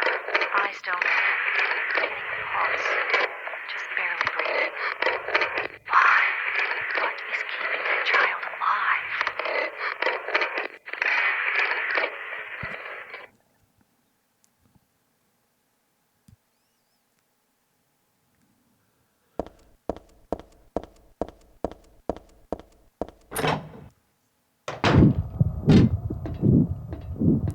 So after getting through all those vents, we climbing up. There's our boy Valtiel. Turning them valves. Defying the laws of gravity. And also apparently a drowned nurse. So we're going to open up the menu, equip our katana, and also equip some jerky. And there's a 50-50 chance that one of these slurpers over here is going to be real close to the wall. So we're just going to go over here and...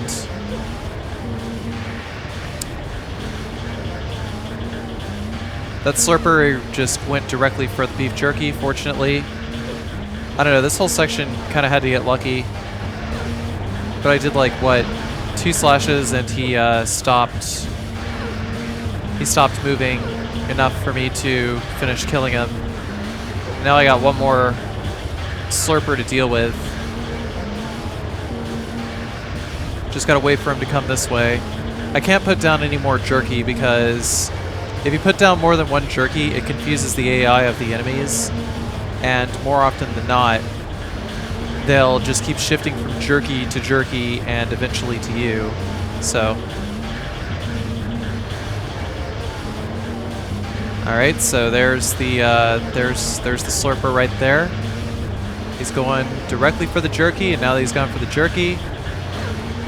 1, 2, but he still got up, and he twisted around that time, fortunately, because the wall confused his hit detection. These enemies are really, really, really poorly programmed, by the way.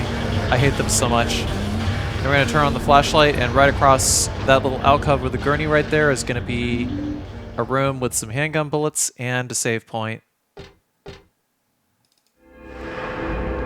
Concluding part 14.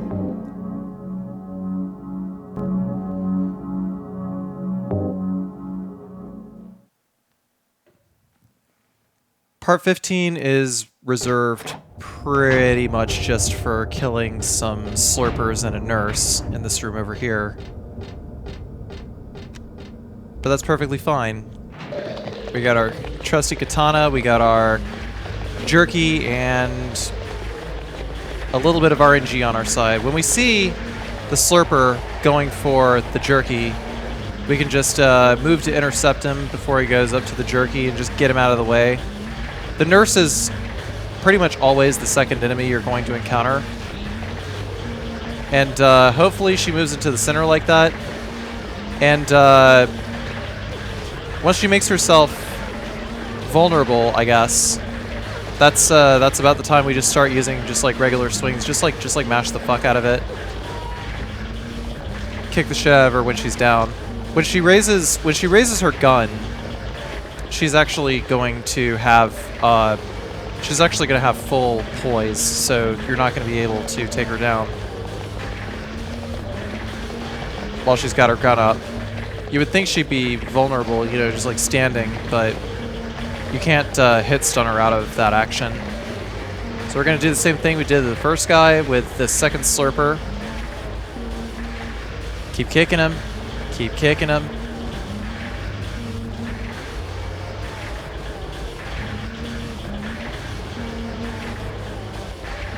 And there's going to be one more slurper that we got to deal with after that.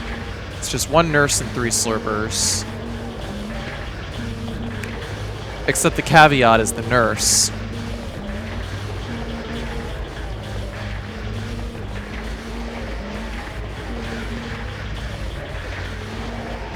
Fortunately, every single one of these slurpers just moved counterclockwise.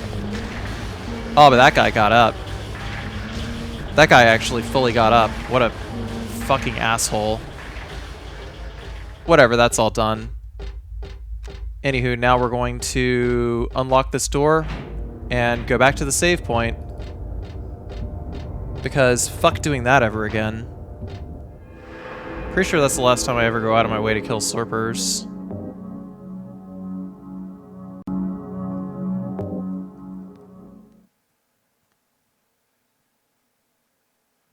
Loading into part 16.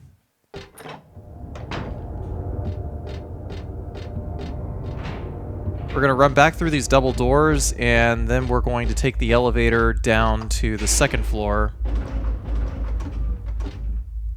There's no enemies in the second floor yet, but there will be enemies upon exiting one room in the second floor.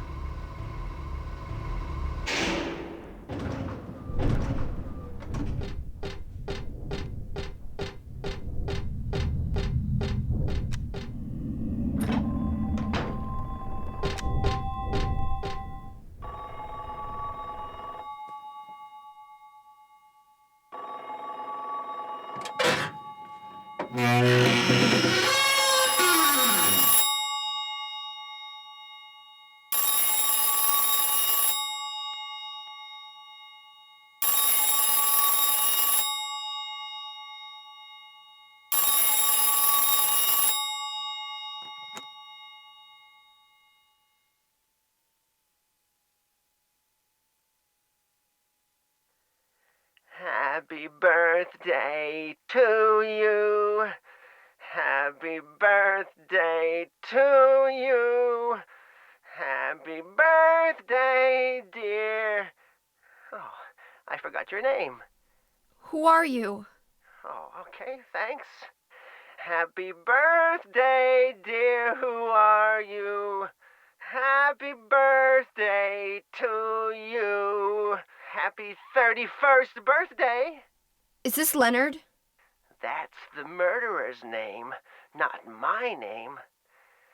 I'm not your beloved Stanley either. He's underground now. His new name is Number 7. But don't worry about that now. It's time to celebrate your birthday.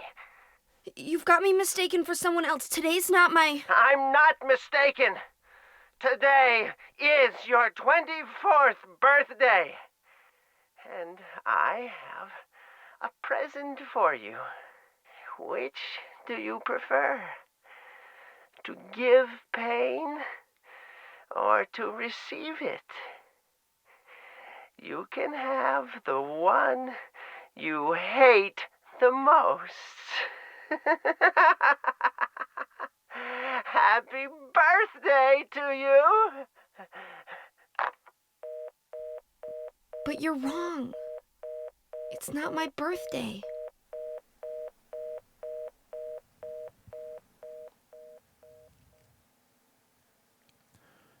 So after that, we just have to run across the way.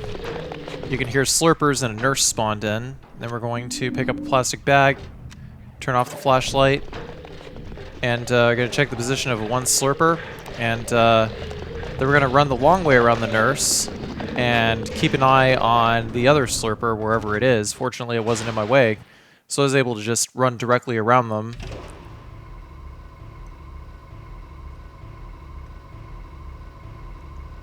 And now we're going down to floor B3.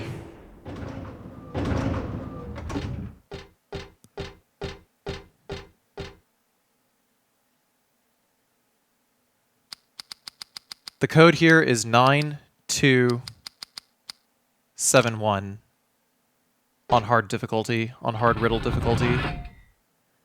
And then we get the cremated key, which is going to send us down the hallway on the first floor.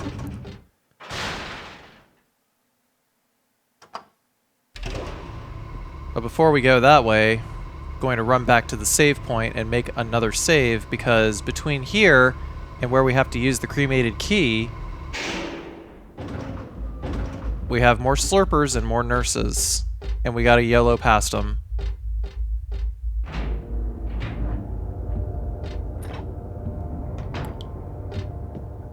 Oh, actually we had to go back to the third floor anyway, because we have to get this plastic bag and fill it with blood before we go to fight Leonard.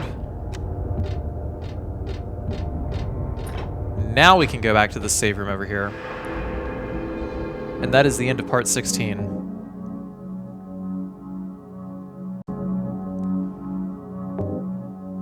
So part 17 is just a quick sprint down the elevator. And I am so glad there's no more enemies on this floor. It's so nice to have a completely safe floor in a Silent Hill game sometimes. Oh, actually I hit that button by mistake. I meant to hit the first floor.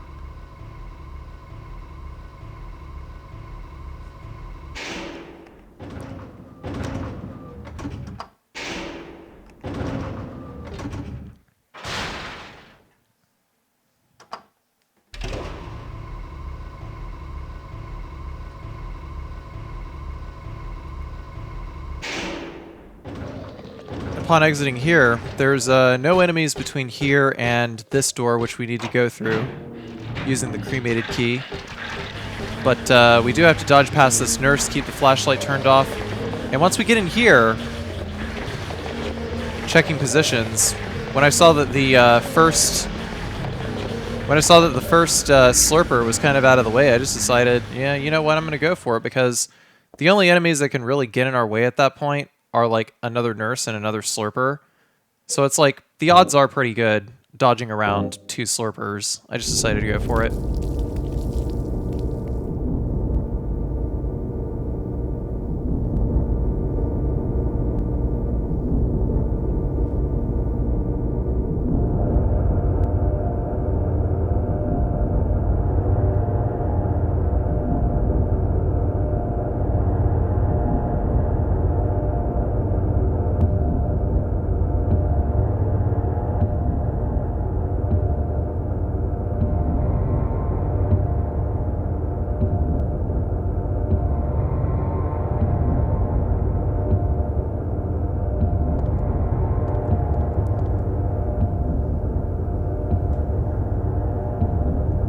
And we're just going to take a short moment to prepare for the Leonard fight. Really, all we need to do is equip the handgun and equip the bullets, because that's all we need to do. By the way, there's a bit of a glitch here, which you're going to notice. You're probably going to be wondering why my health is red here in a sec. And that's because if you open the menu after getting out of the save menu, then the red fade in, fade out that happens whenever you get out of the save menu is stuck there. You can see from the blue pulse that I'm actually still at full health. But it looked like I was at like almost dead health for a second. And I just like reopened the menu just to like show you guys and confirm that. I didn't take no hits now, I swear. Alright. End part 17. Part 18 is dedicated exclusively to my man's Leonard.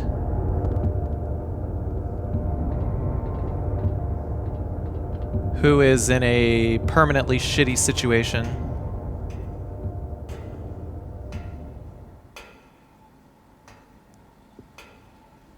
If you look really carefully, you can see him in the background. Just T-posing.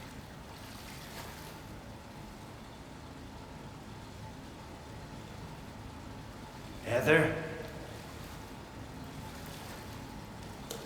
Yeah? Leonard, where are you? Thank you. Now I can finally leave here. Now Claudia's ridiculous dream is over. Well, I guess it's time to dispose of her. The salvation of all mankind. Ha! Why must we reward even the unbelievers? What are you talking about? About our plans, of course.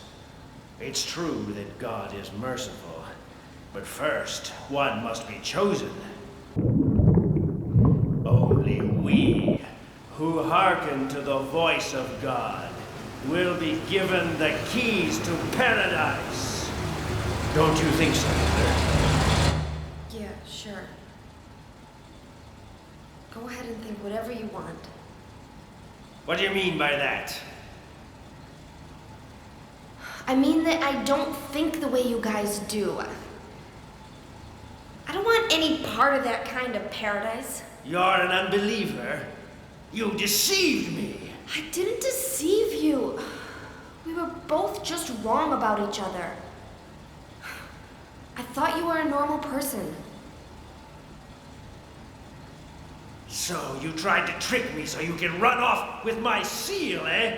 Heretic! You plan to destroy God! I told you I wasn't trying to trick anyone. What is this seal thing anyway? Don't play innocent. You can't fool me anymore. The seal is mine! I was appointed by God to be its guardian! The only thing you'll get from me is a gruesome death.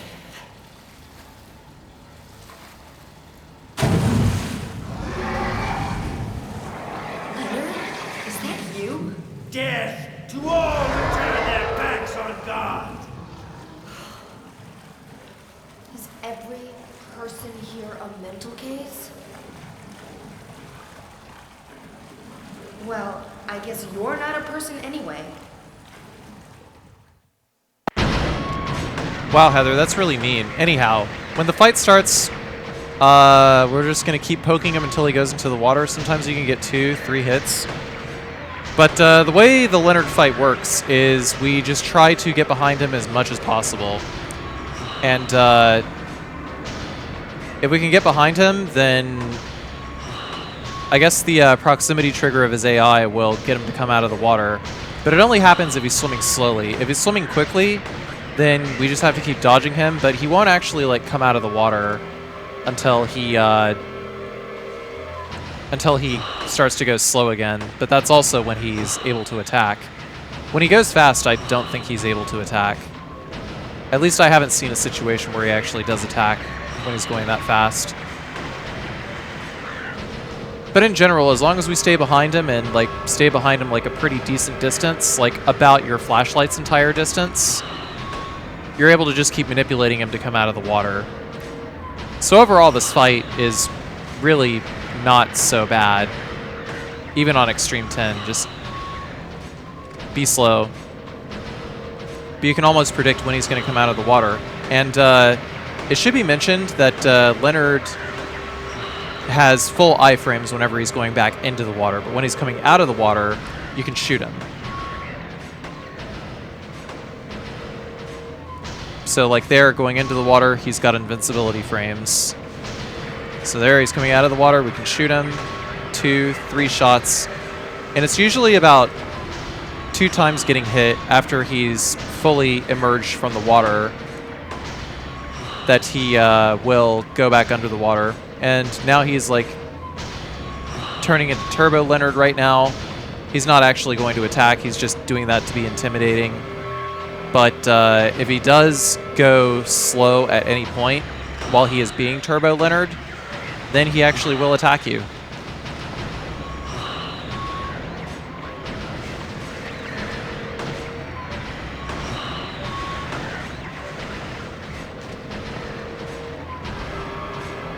So he's still going slow. Boom, boom.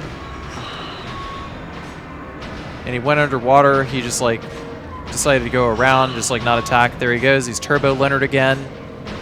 Got to wait for him to go slow again. Obviously, we can't be in front of him when he goes slow. Otherwise, he'll come out of the water and attack us really fast. Because his attack frames are always going to be faster than our ability to get out of his way whenever he does like jump out of the water and attack. So your grace period for getting away from him when he is Turbo Leonard is while you can still recognize that he is in front of you. It is like the time it takes for him to go from being Turbo Leonard to being Slow Leonard. But there he spun around really fast, signaling the start of Turbo Leonard.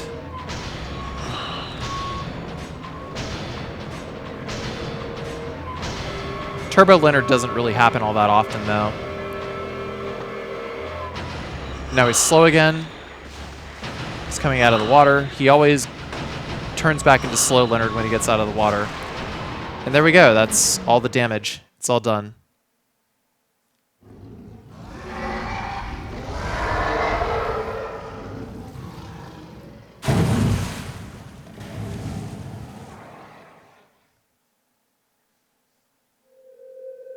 Y'all wish Leonard a Merry Eczema.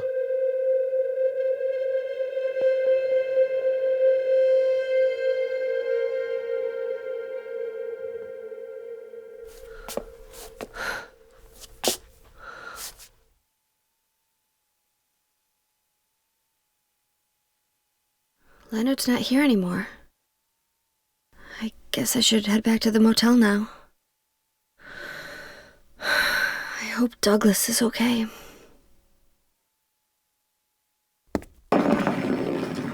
Huh?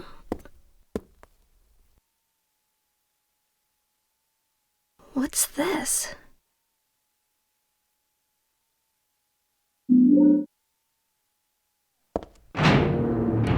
So after getting the seal of Metatron, just exit, go all the way down the hall, last double doors on the left. You can save your game if you want, but you don't have to. We're just going right back to the motel.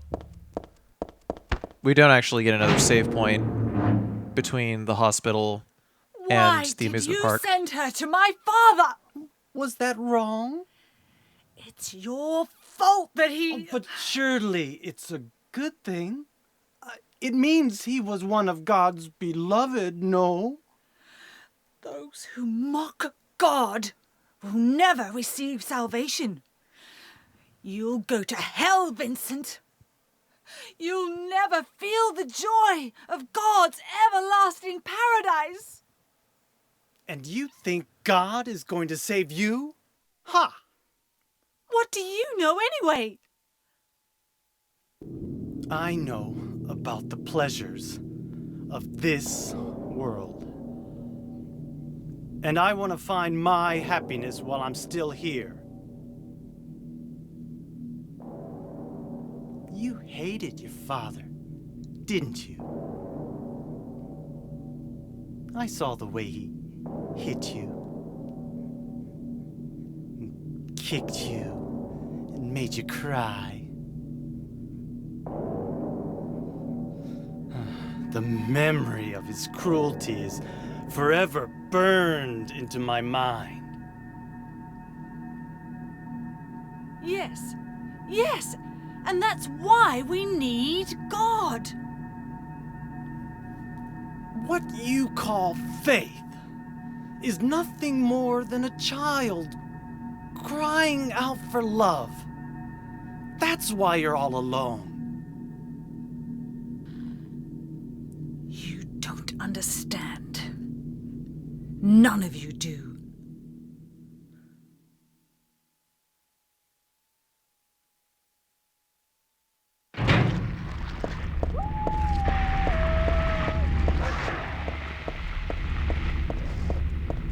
Fortunately, between here and the next save point, there is nothing that is going to be difficult to dodge or actively really has a chance of causing any damage, as long as you keep moving in straight lines, just move in the correct direction. That's all you gotta do.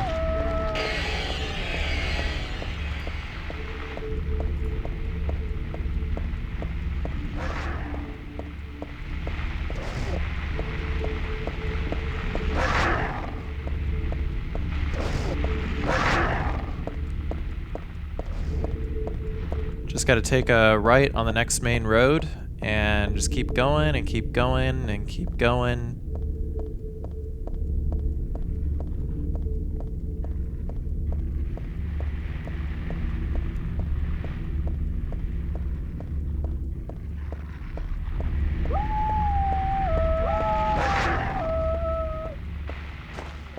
No, Carcy, that's not the way. There, it says inn right there. There's a driveway into the inn. Like a real honest-to-God paved driveway. That's the direction you're supposed to turn. Then we go into room 106. Cue cutscene.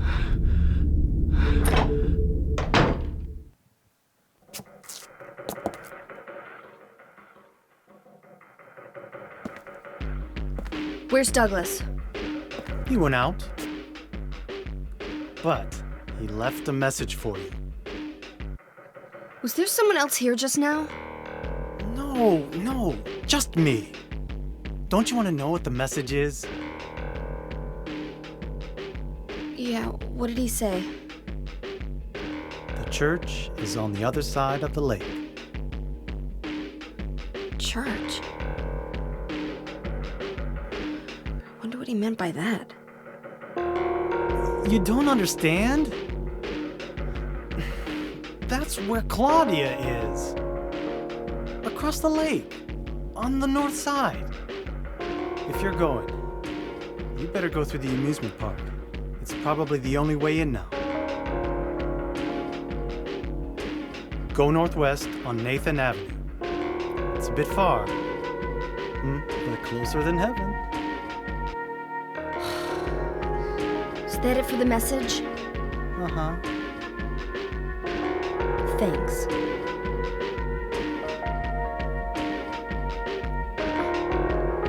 Douglas really said that? What's wrong? You don't trust me?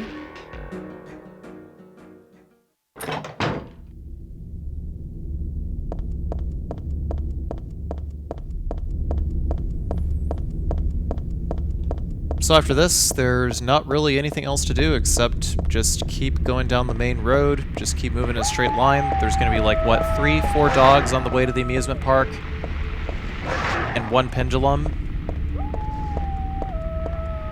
Just keep going down the yellow line. And you should not be hit by any dogs. Just keep moving. Easy does it.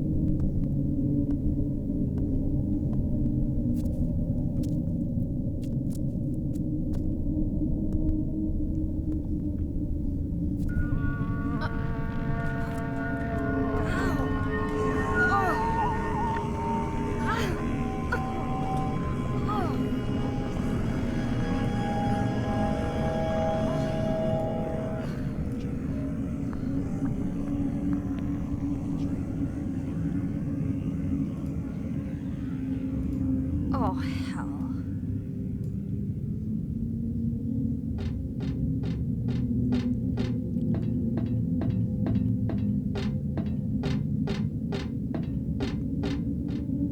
So really, same as the dream sequence before, we're just going to go into this central area over here and take the door to go into the gift shop. Then we just got to make a circle around the room. Some beef jerky and an ampoule. Actually, I could have used ampoules in order to get some of my stamina back while running in the overworld, but no big deal. Just got to run around and then clink. As soon as you hear the clink, there's a save point and there's our key.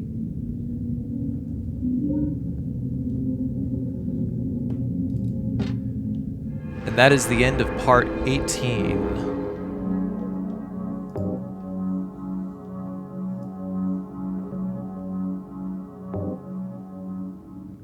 Part 18 is just more or less a dummy segment. I just used it to dodge a particularly difficult pendulum headed up the stairs to the roller coaster, but also to get past a cutscene.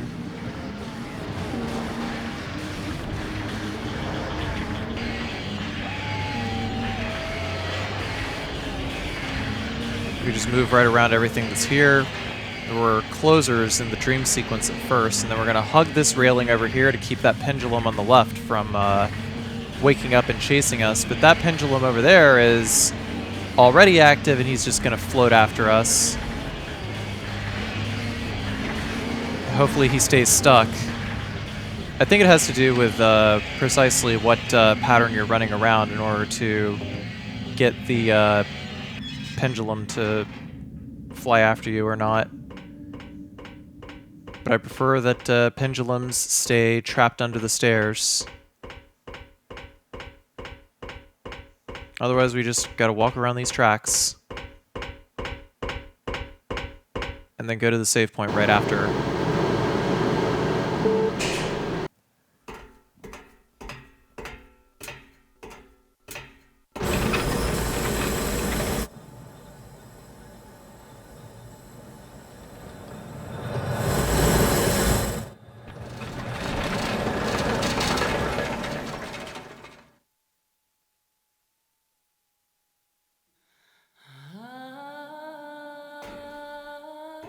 hired you to find the girl, and you performed serviceably. What is it now? You lied to me about Heather, lady. I don't like being used. Lie? What lie? That Heather was kidnapped from you. But it's true.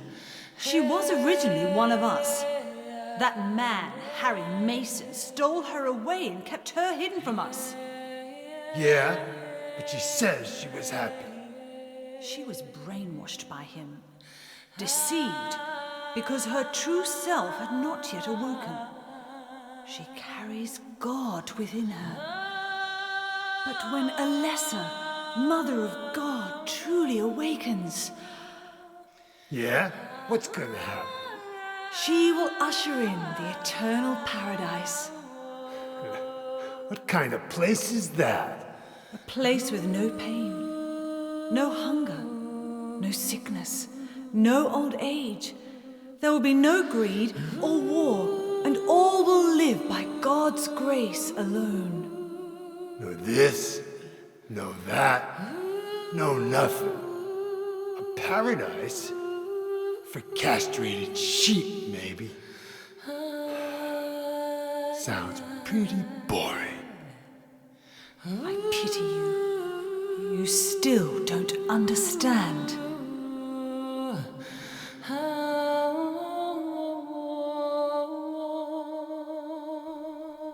You're going to kill me? Is it really so easy for you? I've done it before. Then I truly do pity you.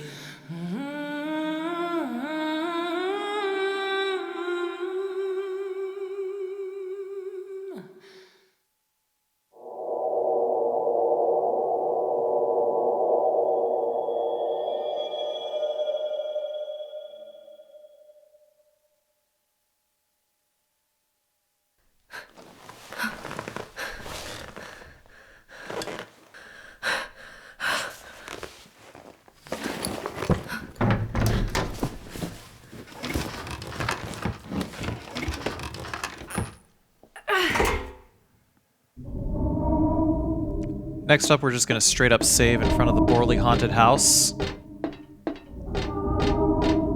Borley Haunted House is, its own can of worms. And it's even worse on Extreme 10. End part 19.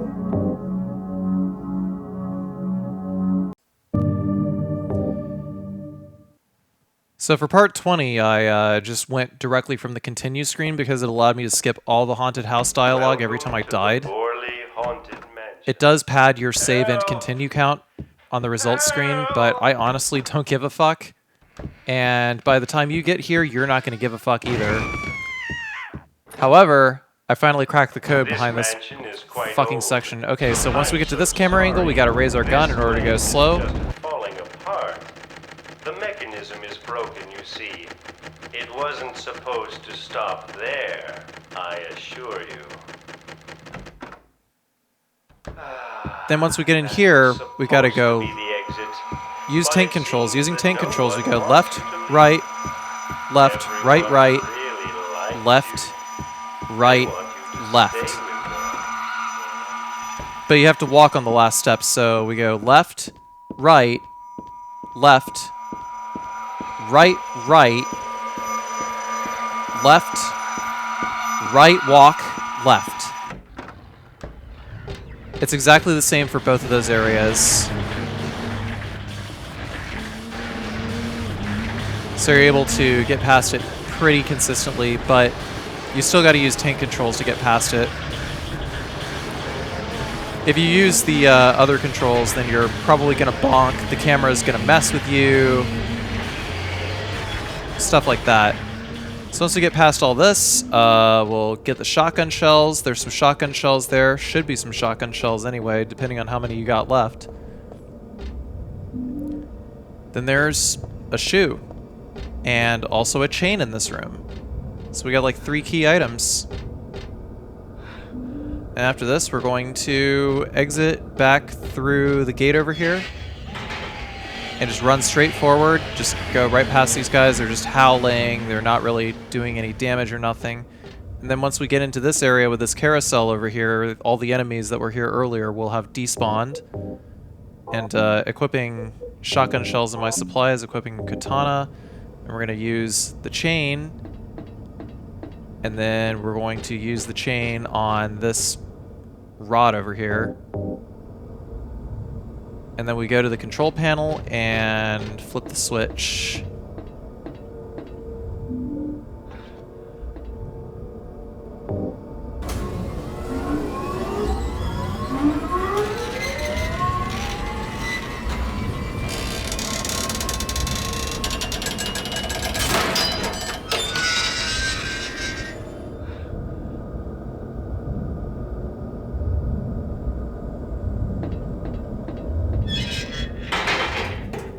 Douglas, You're late.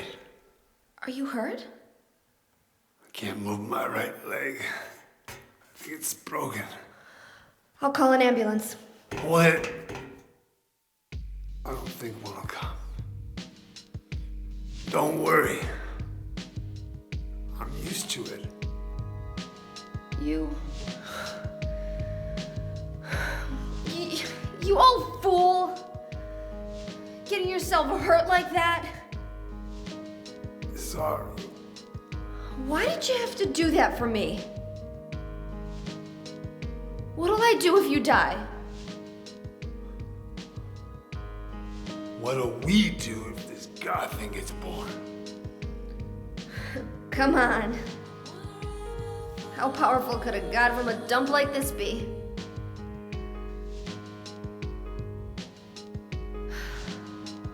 I'm sure it'll be no big deal. Yeah, but anyway, something's gonna happen. Who knows? Maybe we'd all be better off if it did. But if this is how our God of Mercy acts, I don't want to see any more of him. That's a pretty good reason to risk my life, don't you think? Plus, I'm just an old fool, right? You think you're Superman or something? You know, I always wanted to be him. Besides, Yeah. I want to help you out. You don't have to feel responsible. I know it's not your fault. You remind me of my son. You said nobody was going to cry for you.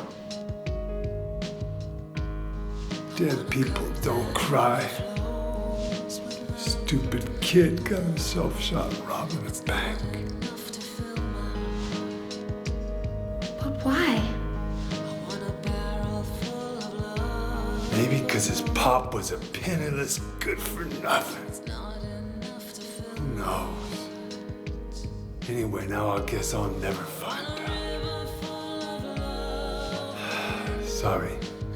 I shouldn't have said you reminded me of a guy like you. Well, maybe if you had compared me to your daughter. Listen, I'll take care of the rest. You stay here and I'll be back when it's over. You'll be okay by yourself. Hey, no problem.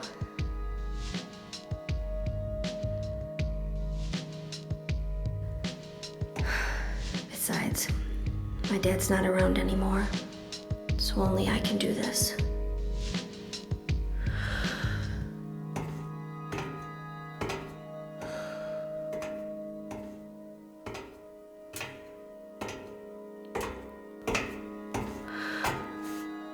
What are you doing? Maybe killing you here is the only way to end this nightmare.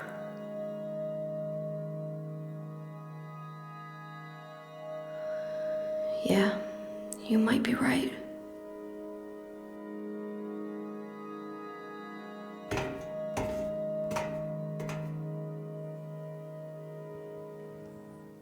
Man, poor Douglas. Every time I hear his dialogue, I just, like, wish I could reach through the TV and give him a hug. Pick up this doll head, and this is the end of part 20.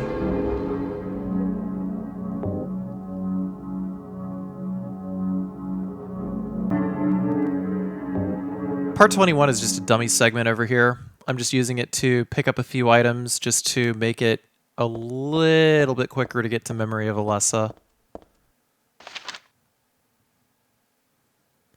There's Douglas's notebook here.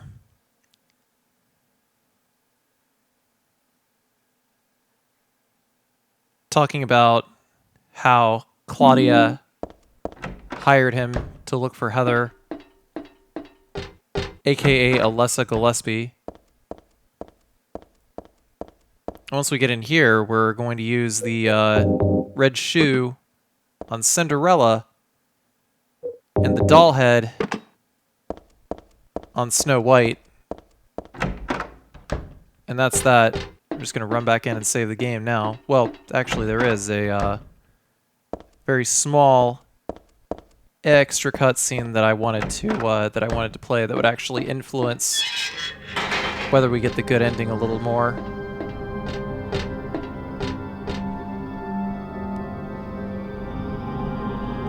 What is it? I just came by to make sure you were still alive. Sorry. I'd come with you if I wasn't hurt. Yeah, well, I guess that's the problem with older guys, huh?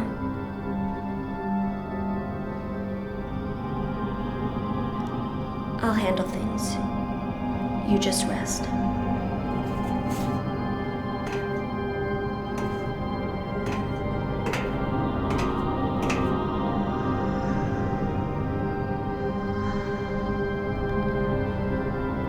Don't die on me, okay?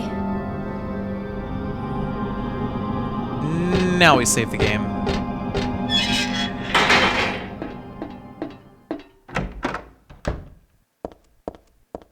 And after this, the next segment is going to be Memory of Alessa.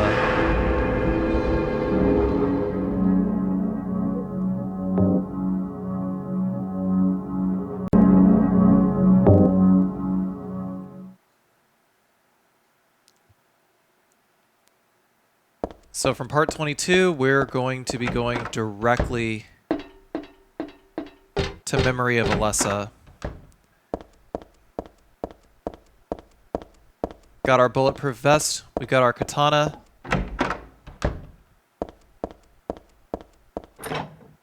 Once we get out of the door here, we're going to center the camera back behind Heather and then move this way and then dodge the dog, and there's a pendulum, but whatever, forget all that. Just go directly for the gate, get out of there. It is not worth it to deal with any of that crap.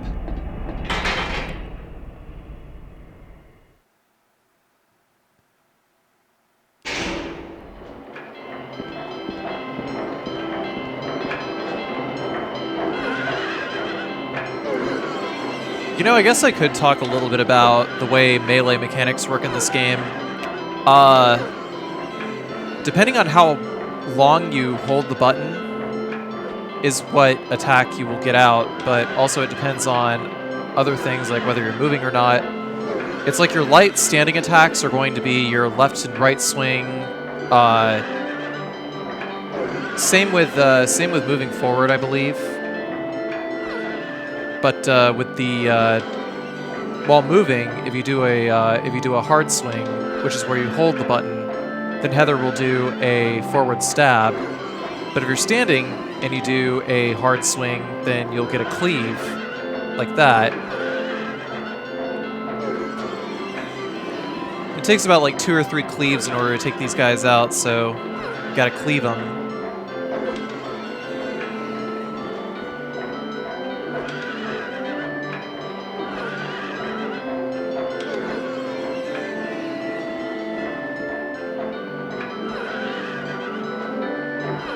I really should have mentioned that while I was dealing with the while I was dealing with the whatchamacallums earlier, the slurpers, but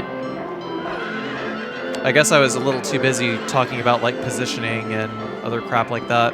But anyhow, you have to kill all these 13 horses before the carousel turns X number of times, otherwise you die from a curse. Once the horses start moving again, we can enter into the inventory and equip the bulletproof vest before the cutscene starts.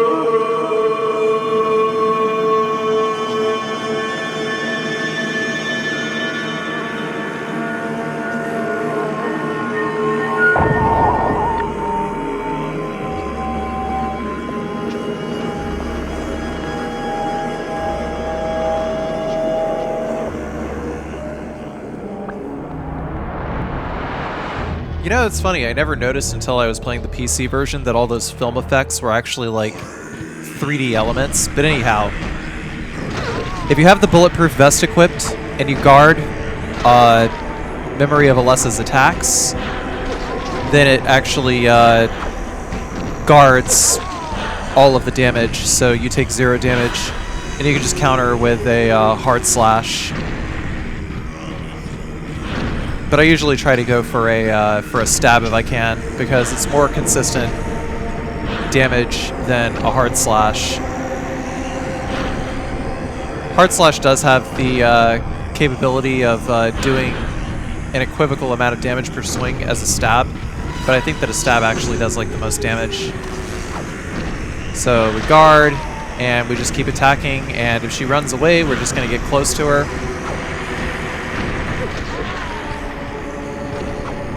Guard, stab, guard, stab. Basically, whenever you hear her swing her weapon, that's when you want to start guarding immediately. But just always be ready to guard and just only ever use counter swings, counter stabs rather.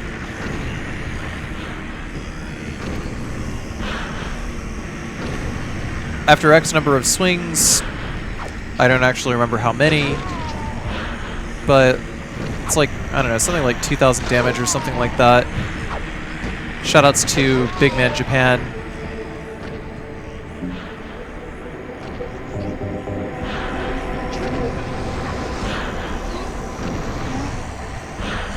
She'll change phases, and then the next phase will be something like this. So basically, it alternates between melee phase, gun phase, melee phase, gun phase. And gun phase is really just can be manipulated to act like melee phase, but it's always best to get her to... It's always best to counter with a shotgun shell on gun phase just to get it out of the way. If she's pointing her gun, then you just go behind a horse and wait for her to get up close to you and try to melee you, basically. So I'd say that pipe phase is probably the toughest because it changes up your timing for blocking. So you have to like actually look at the animation in order to like block it. But with some practice, I mean, you can do this easily, very, very easily. There's that guard, there's that counter. The music is always louder than the game sounds, so it's tough to get the timing down. But whenever you hear like the whacking sound, that means that you've successfully guarded and you can counter.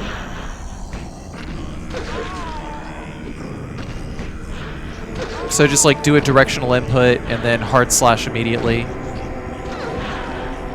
Directional attack R1X immediately.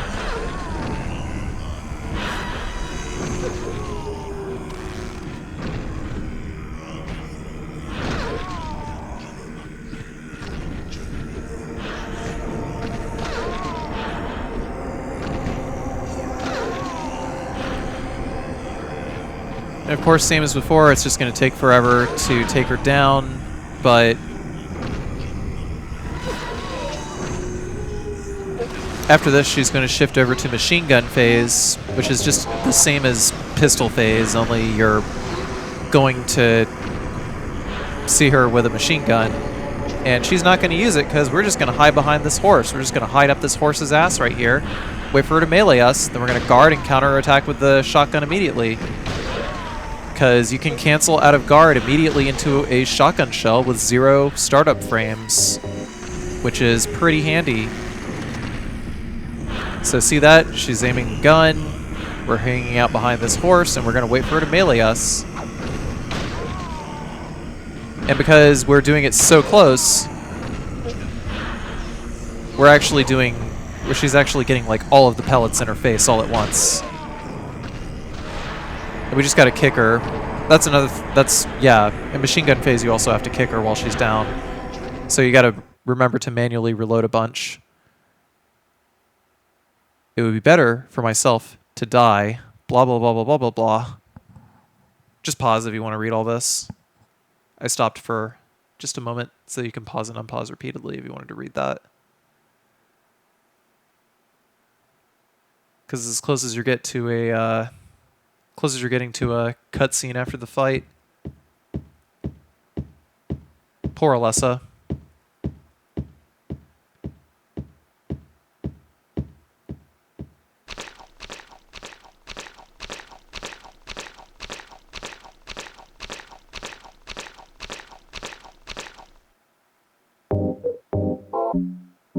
Wasn't there an Easter egg where Alessa rides one of the horses if you wait long enough? I feel like I remember that.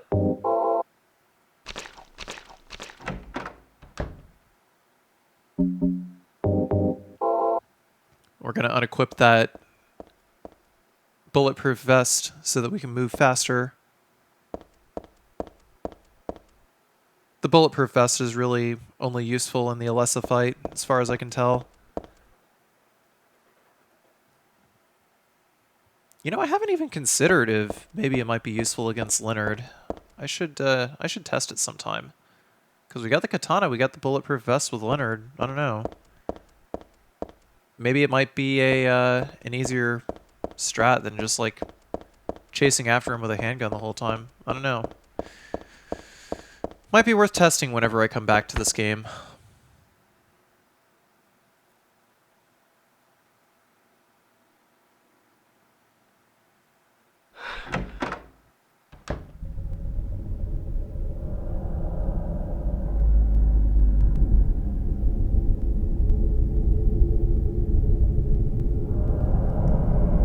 How did you get here? It was Vincent, wasn't it? He led you here. When will he cease his meddling? But it's just as well. Luring you here also serves my purposes. Checkmate. Not yet. The time is not yet at hand. The time when all will be forgiven their sins.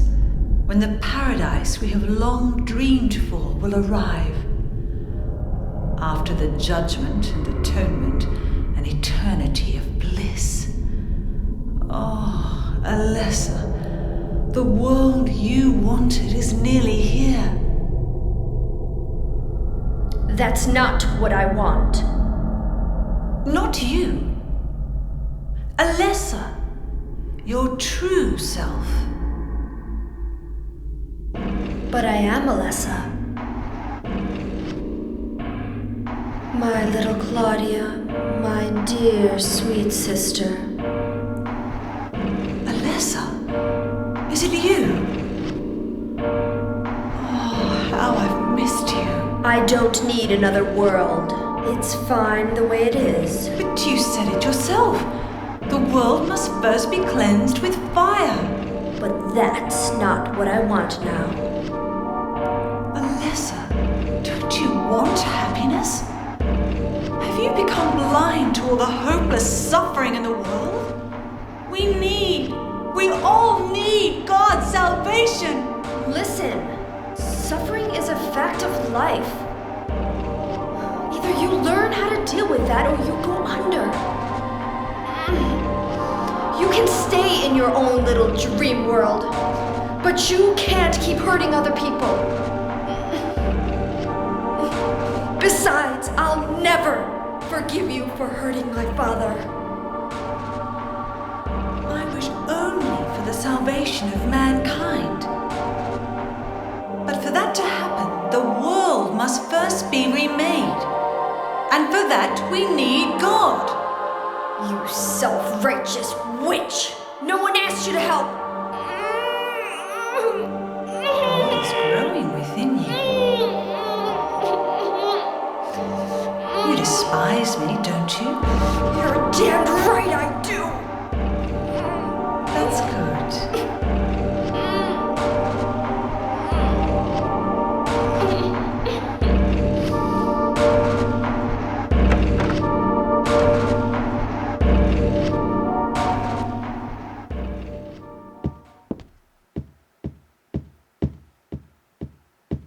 I was just doing a quick check to see if there were any items in here. Anyway, that's the end of part 22. Oh, right. The tarot card. You need to grab that tarot card. Grab that. In chapter 22.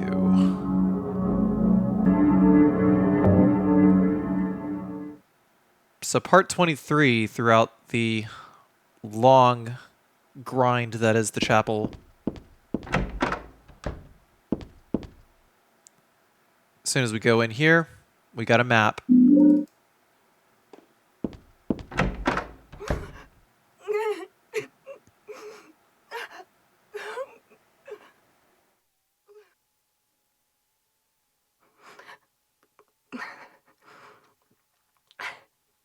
Dear God, please forgive me.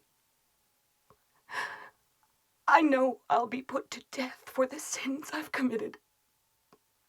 And I'll go to my death gladly, and with a peaceful heart. But please, grant me just a small piece of your everlasting mercy. Let me see my child once within your golden gates. Deliver me not to hell, but to purgatory. Allow me to atone for my sins there. I'll stand within the very flames of redemption, no matter how they burn me. Forgive me for my wicked act of revenge. And deliver the soul of my poor murdered daughter. Please, also care for the soul of the girl whose life I have taken. God, I am a child, trembling with fear as I stare at death. Soothe my tortured soul with your infinite mercy. Please, forgive me.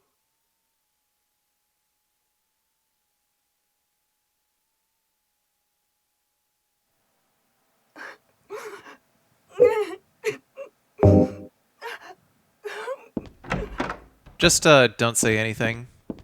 Otherwise we're gonna get the possessed ending.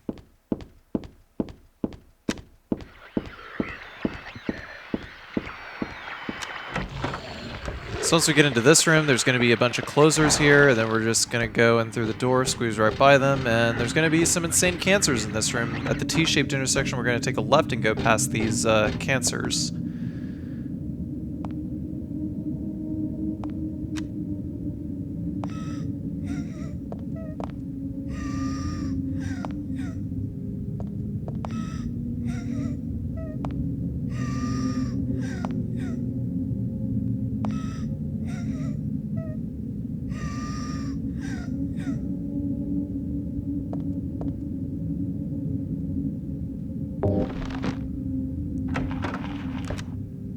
So we had to wait for the ghost girl to have her footprints vanish behind the portrait. Once we get into this area here, we're going to squeeze past this this missionary and then go all the way to the very end. And now we're in this library, and there's a tarot card over here. the second tarot card that we need to pick up out of 5.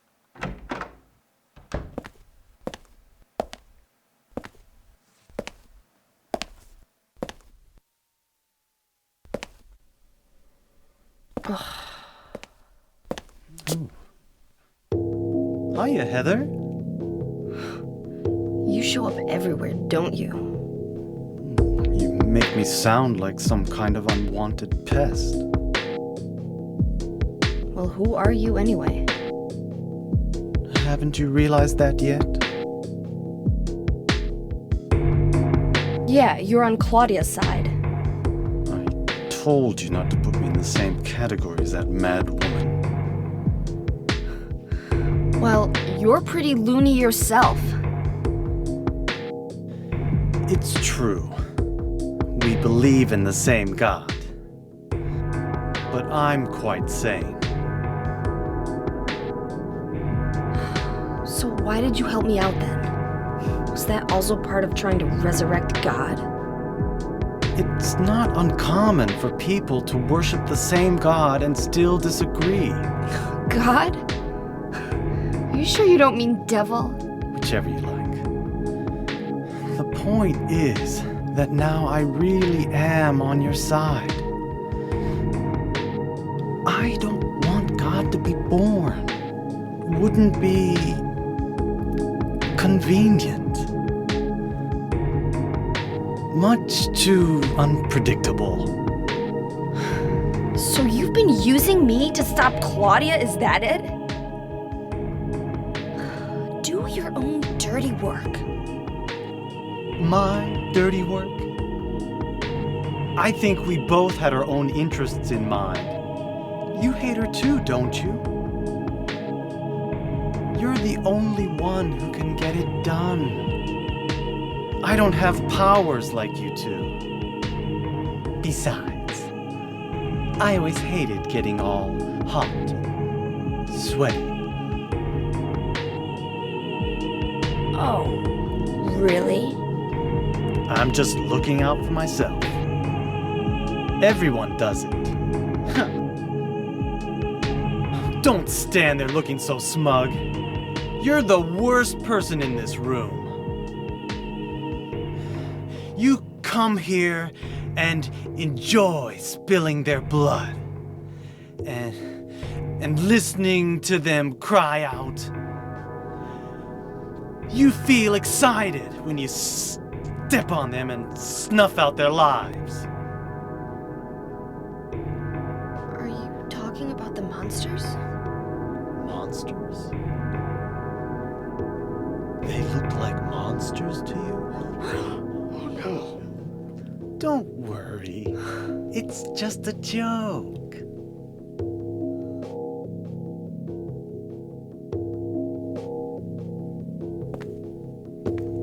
By the way, I forgot to ask you.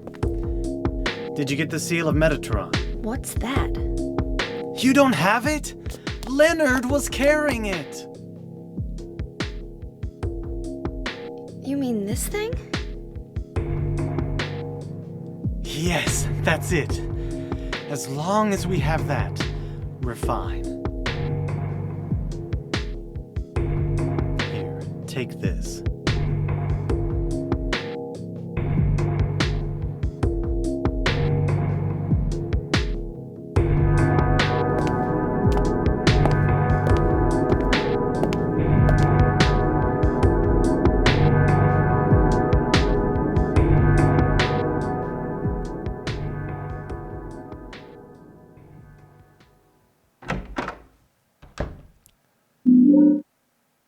Man, Vincent is such a shit.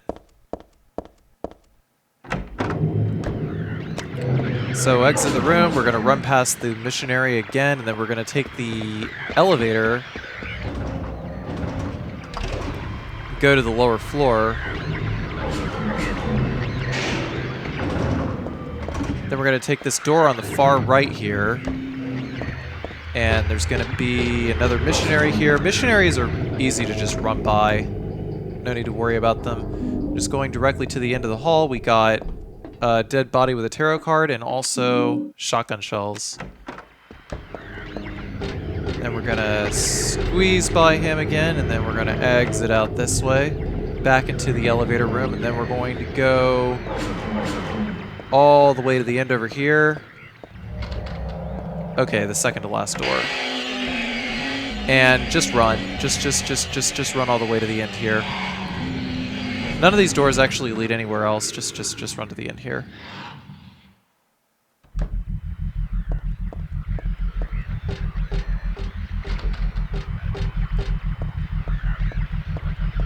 We just gotta go to the end of the hall here. To the door here. This is Alessa's room. And here we grab the brass key. And this is also the end of part 23.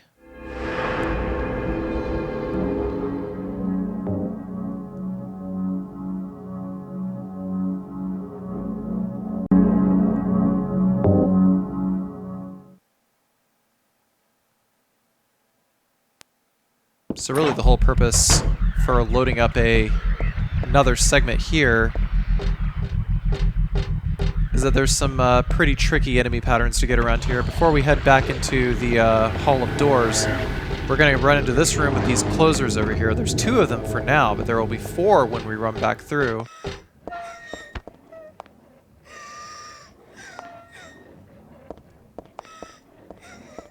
Man, now we get to wait for all this.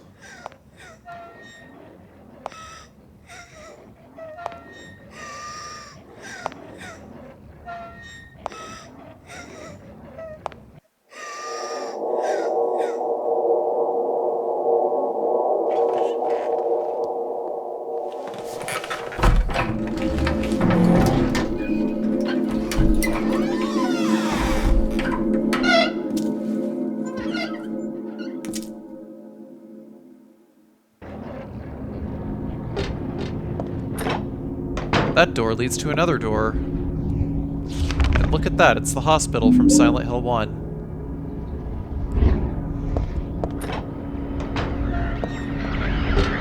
When we're done with this, we're going to head back the way we came, and there's a couple of cancers. That's all done, and now there's 4, count them, 4 closers. Closers. I don't actually know. Now we gotta run past all these pendulums over here. Fortunately, we are never coming back here ever again. I hate pendulums so much. Now we get to go back up here. Don't worry about this missionary up here. He will warp back to his starting position.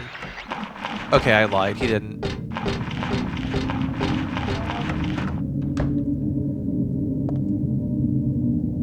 After we come back out of the photo room, or portrait room rather, we're squeezed by the cancer that we squeezed by the first time in the T-shaped hallway. And this room now has missionaries and slurpers. It's the only room with slurpers. We come back through this way, there's the white hallway basically set itself on fire. We'll go through here. Now we're in the classroom from Silent Hill 1. One of the classrooms, and then we'll enter through all these doors, and that's the wrong door. That's a lot of missionaries. We have to go to this last door over here in order to get the High Priestess card.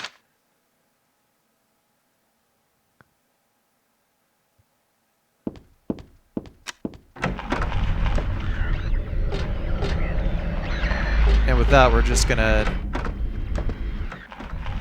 That's the wrong door again. That's a surefire way to wind up brutalized and dead.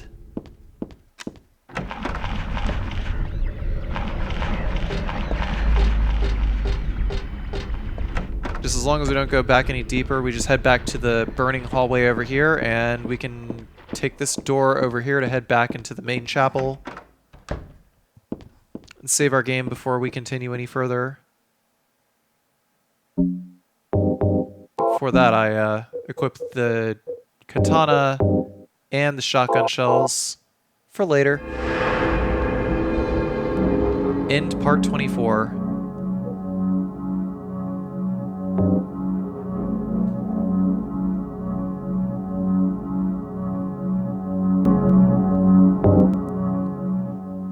Part 25 is just a pretty straightforward dummy segment.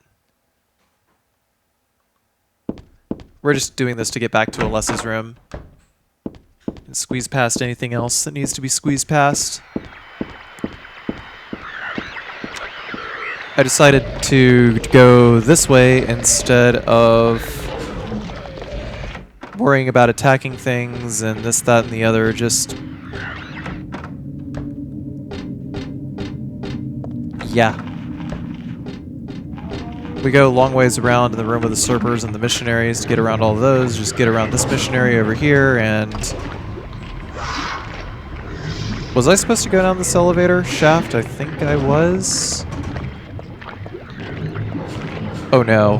We actually do have to go past... no! Oh my god! It hurts so bad. Then we'll go through this door. And... door at the end of the hall is Alessa's room. Now we get to solve the final puzzle, and on hard riddle difficulty, I'm just going to number them 1 through 9. And we'll say... we start with the Eye of Night tarot card. The Eye of Night will go into 2. The Moon will go into 6. The High Priestess will go into 1. The Hanged Man will go into 7. And the Fool will go into 5.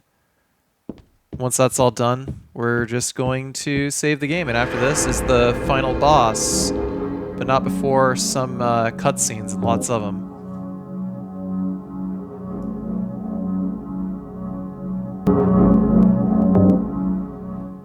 So I guess to sort of recap the story up to this point, basically Heather is the uterus of God. Because she is the reincarnation of Cheryl, who is the reincarnation of Alessa, and now she's got God, quote-unquote, growing within her, and really she's just pregnant with God, and she needs to get that little bastard out of her right now. And you're about to see how. What do I want? Well, for the two of you to die, that would be nice. Then I could relax. When did you stop believing in God? God lives. Just look around you. But I do believe in her. In my own way. I fear her, and I adore her. But I haven't lost my mind like you. You think that this is the work of God?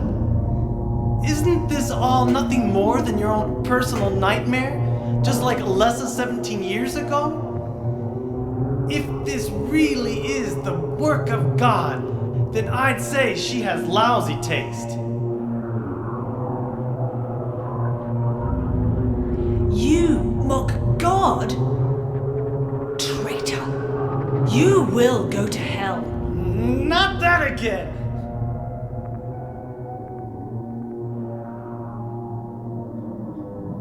Who do you think you are, claiming to know God's will? Go home, Vincent. Home. This church is my home. I built it with my power. The power of money that you view with such scorn. Although I admit that this atrocious scenery is all yours. If you continue to get in my way... Did you kill me?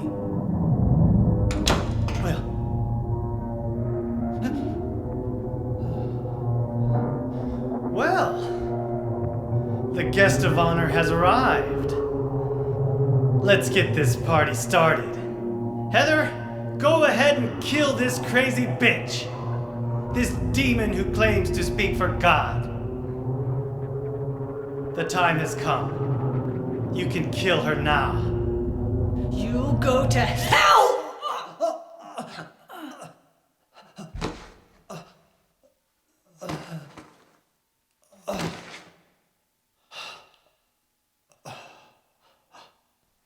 What did you do? Nothing important. You're not going to run? I guess this is the end. No, the beginning. As Vincent said, the time has come. Alessa, I'm saddened that you didn't agree to this on your own. But I thank you for nurturing God with all the hate in your heart. It's time for mankind to be released from the shackles of sin which bind them. But a God born from hatred can never create a perfect paradise. Happy people can be so cruel. Is it so hard to believe that sympathy could be born out of pain and suffering? Why do you reject God's mercy? Why do you cling to this corrupt world? You know that only God can save us. And save you too? Happy ending? I'd rather go to hell. No, I don't expect to be saved. And that's fine. Alessa, my dearest. For the pain that I've caused you, I deserve no mercy. Even if it was to save mankind. It was too deep a sin. It was hubris for me to try to hasten the day of her arrival. Sacrifices were made. And those are my sins.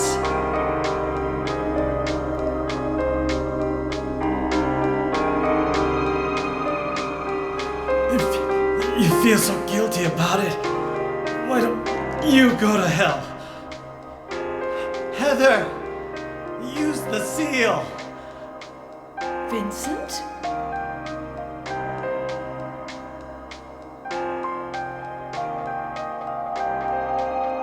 The seal of Metatron?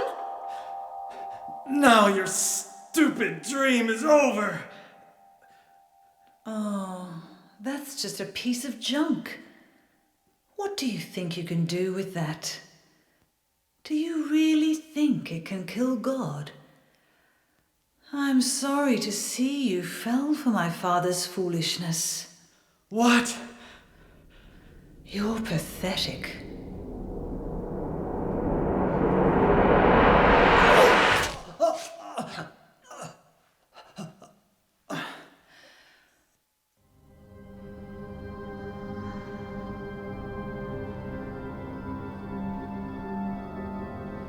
But God loves even you.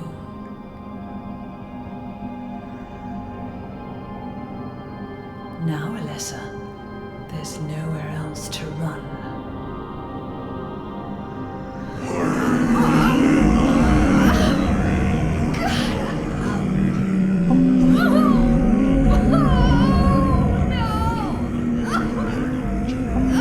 Just accept it, Alessa. The pain will disappear. I've been waiting so long for this. Even as a child, I knew I would see the coming of this day. I knew I would be a witness to it. Judgment Day.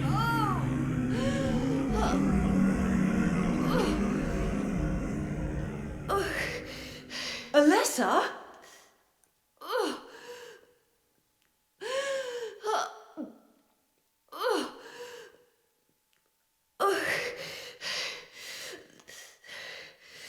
Shut your stinking mouth, bitch!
Fetus, delete us!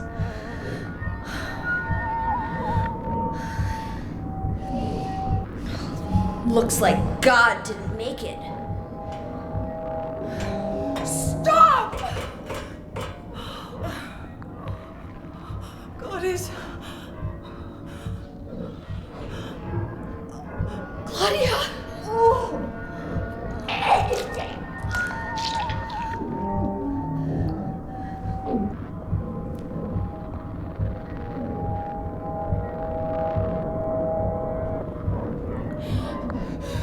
Alessa, you cannot kill God.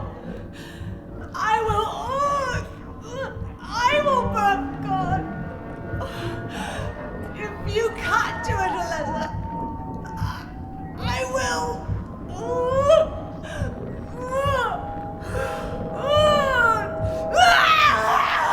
Claudia! Claudia!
And that's what happens when you eat us, the fetus. Gonna make sure we have our handgun equipped and jump down the hole.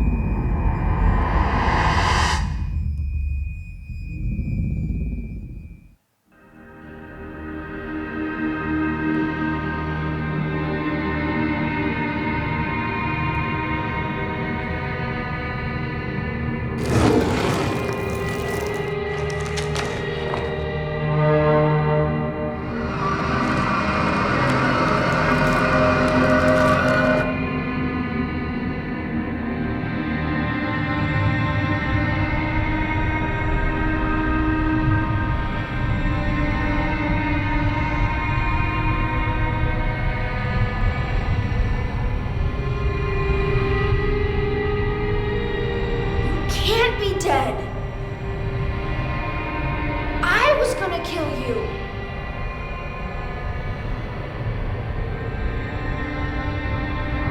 This is God?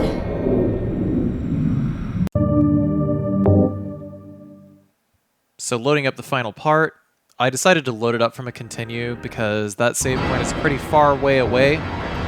And what I do here is I go over to the side. You can see right around where Heather's foot is, there's like a little piece of rust that I always focus on getting Heather on. And then after that, I just walk into the platform and there is a part of God's arm that actually does not have startup frames until pretty late into that startup animation. It's either that or like a malformed hitbox.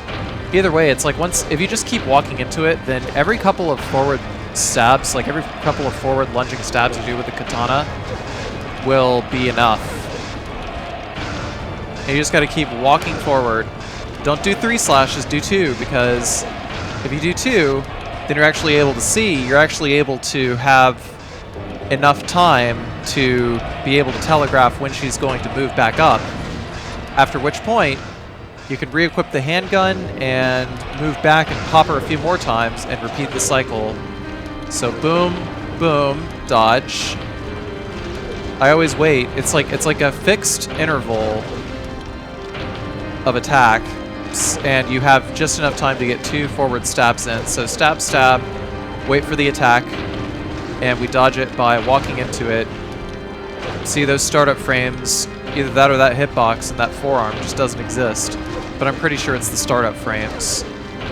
Stab, stab, walk, Stab. Stab. And after 6 of these stabbing cycles, I believe, is when she gets up. It's like just straight up 6. Okay, so there she goes. And she has full-on invincibility frames as well when she's getting up as well. So try not to waste any stabs if you can help it.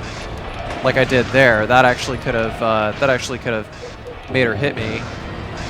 So we equip that. Stab. Stab. Walk. First cycle. Stab. Stab. Second attack. Stab. Stab. Third attack. Stab. Stab. Oh, that was enough. Well, enjoy the ending.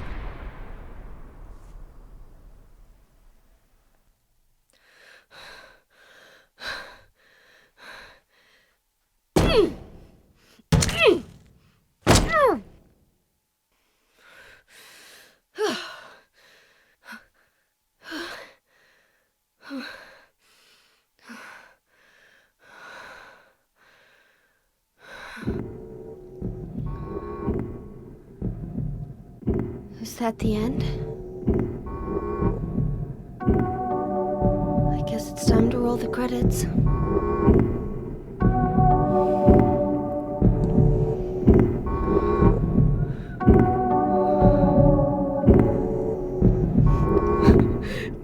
Dad!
Not yet.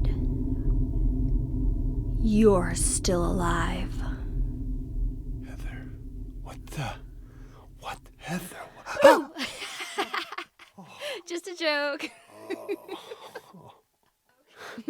You've got terrible taste. I'm sorry. Heather, did You don't have to call me that. I'm not hiding anymore. You want me to use your real name? What was it again?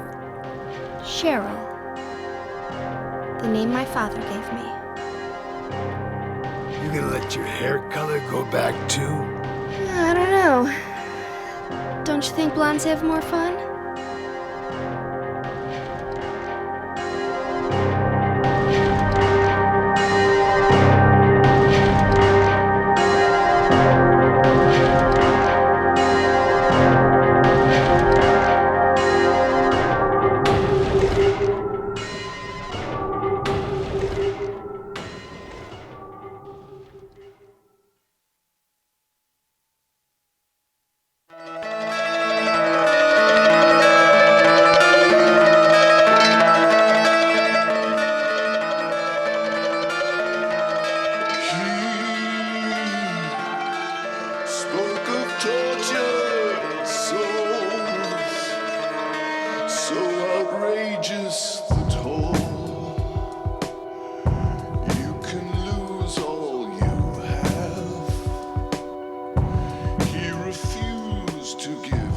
So that was Silent Hill 3, Extreme 10, No Damage.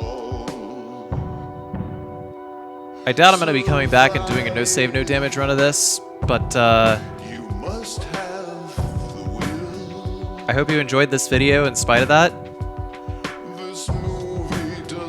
Probably get out to doing Silent Hill 4 eventually at some point, or at least giving it a try. Anyhow,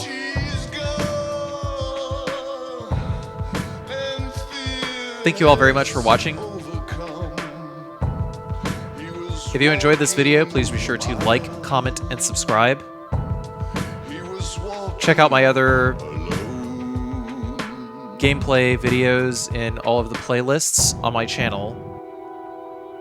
I do a lot of other no damage runs, challenge runs, speed runs, survival horror games, trying to do more RPGs, more action games in general. Everything is recorded in front of a live studio audience at twitch.tv/Carcinogensda.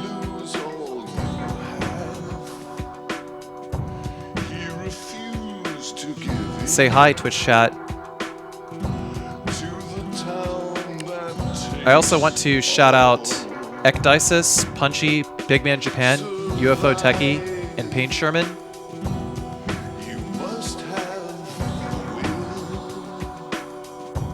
For just various tips.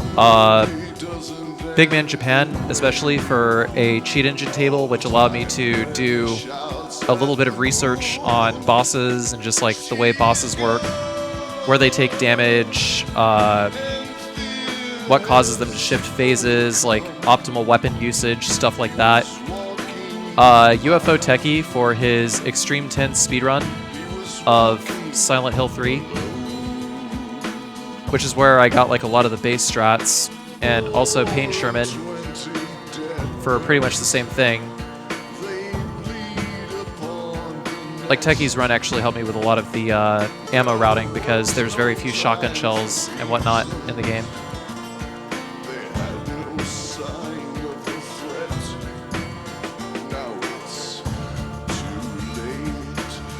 But also if you're interested in further supporting my bad no damage run habit, you can do so on my Patreon at patreon.com/Carcinogensda. For as little as $1 a month, you get early access to all of my finished products, and for $5 or more, you get access to my work in progress videos, especially as I do segmented practice for like no save, no damage runs, or even just segmented runs in general, sometimes with commentary, sometimes without. Go check it out if this is something you might be interested in, and there will be further Patreon perks down the road.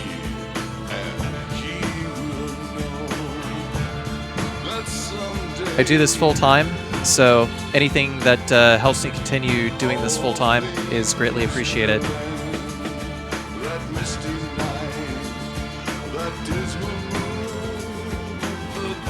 The next project I upload will probably be Dino Crisis 2, I believe, so stick around for that.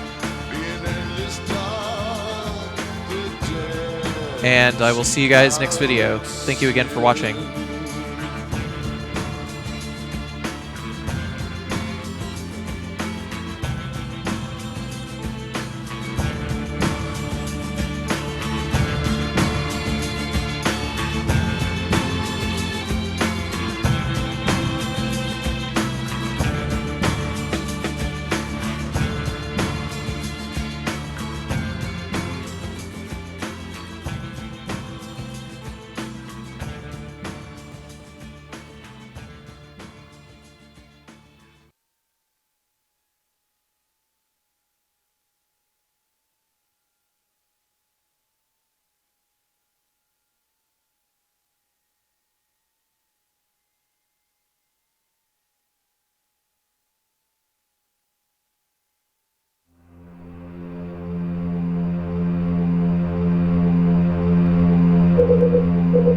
So here's a little bit of a ranking breakdown here. The save and continue number is basically the same, and a lot of the saves, I did this in about 27 segments, but I did use some continues to retry specifically on the poorly haunted mansion and also on the final boss. But total damage 0, riddle level hard, action level extreme 10. Perhaps next time I come back to this game, I'll do some of the other endings or something. I don't know. If there's something else you'd like to see in this game, I guess just post it in the comments or something. So, until next time.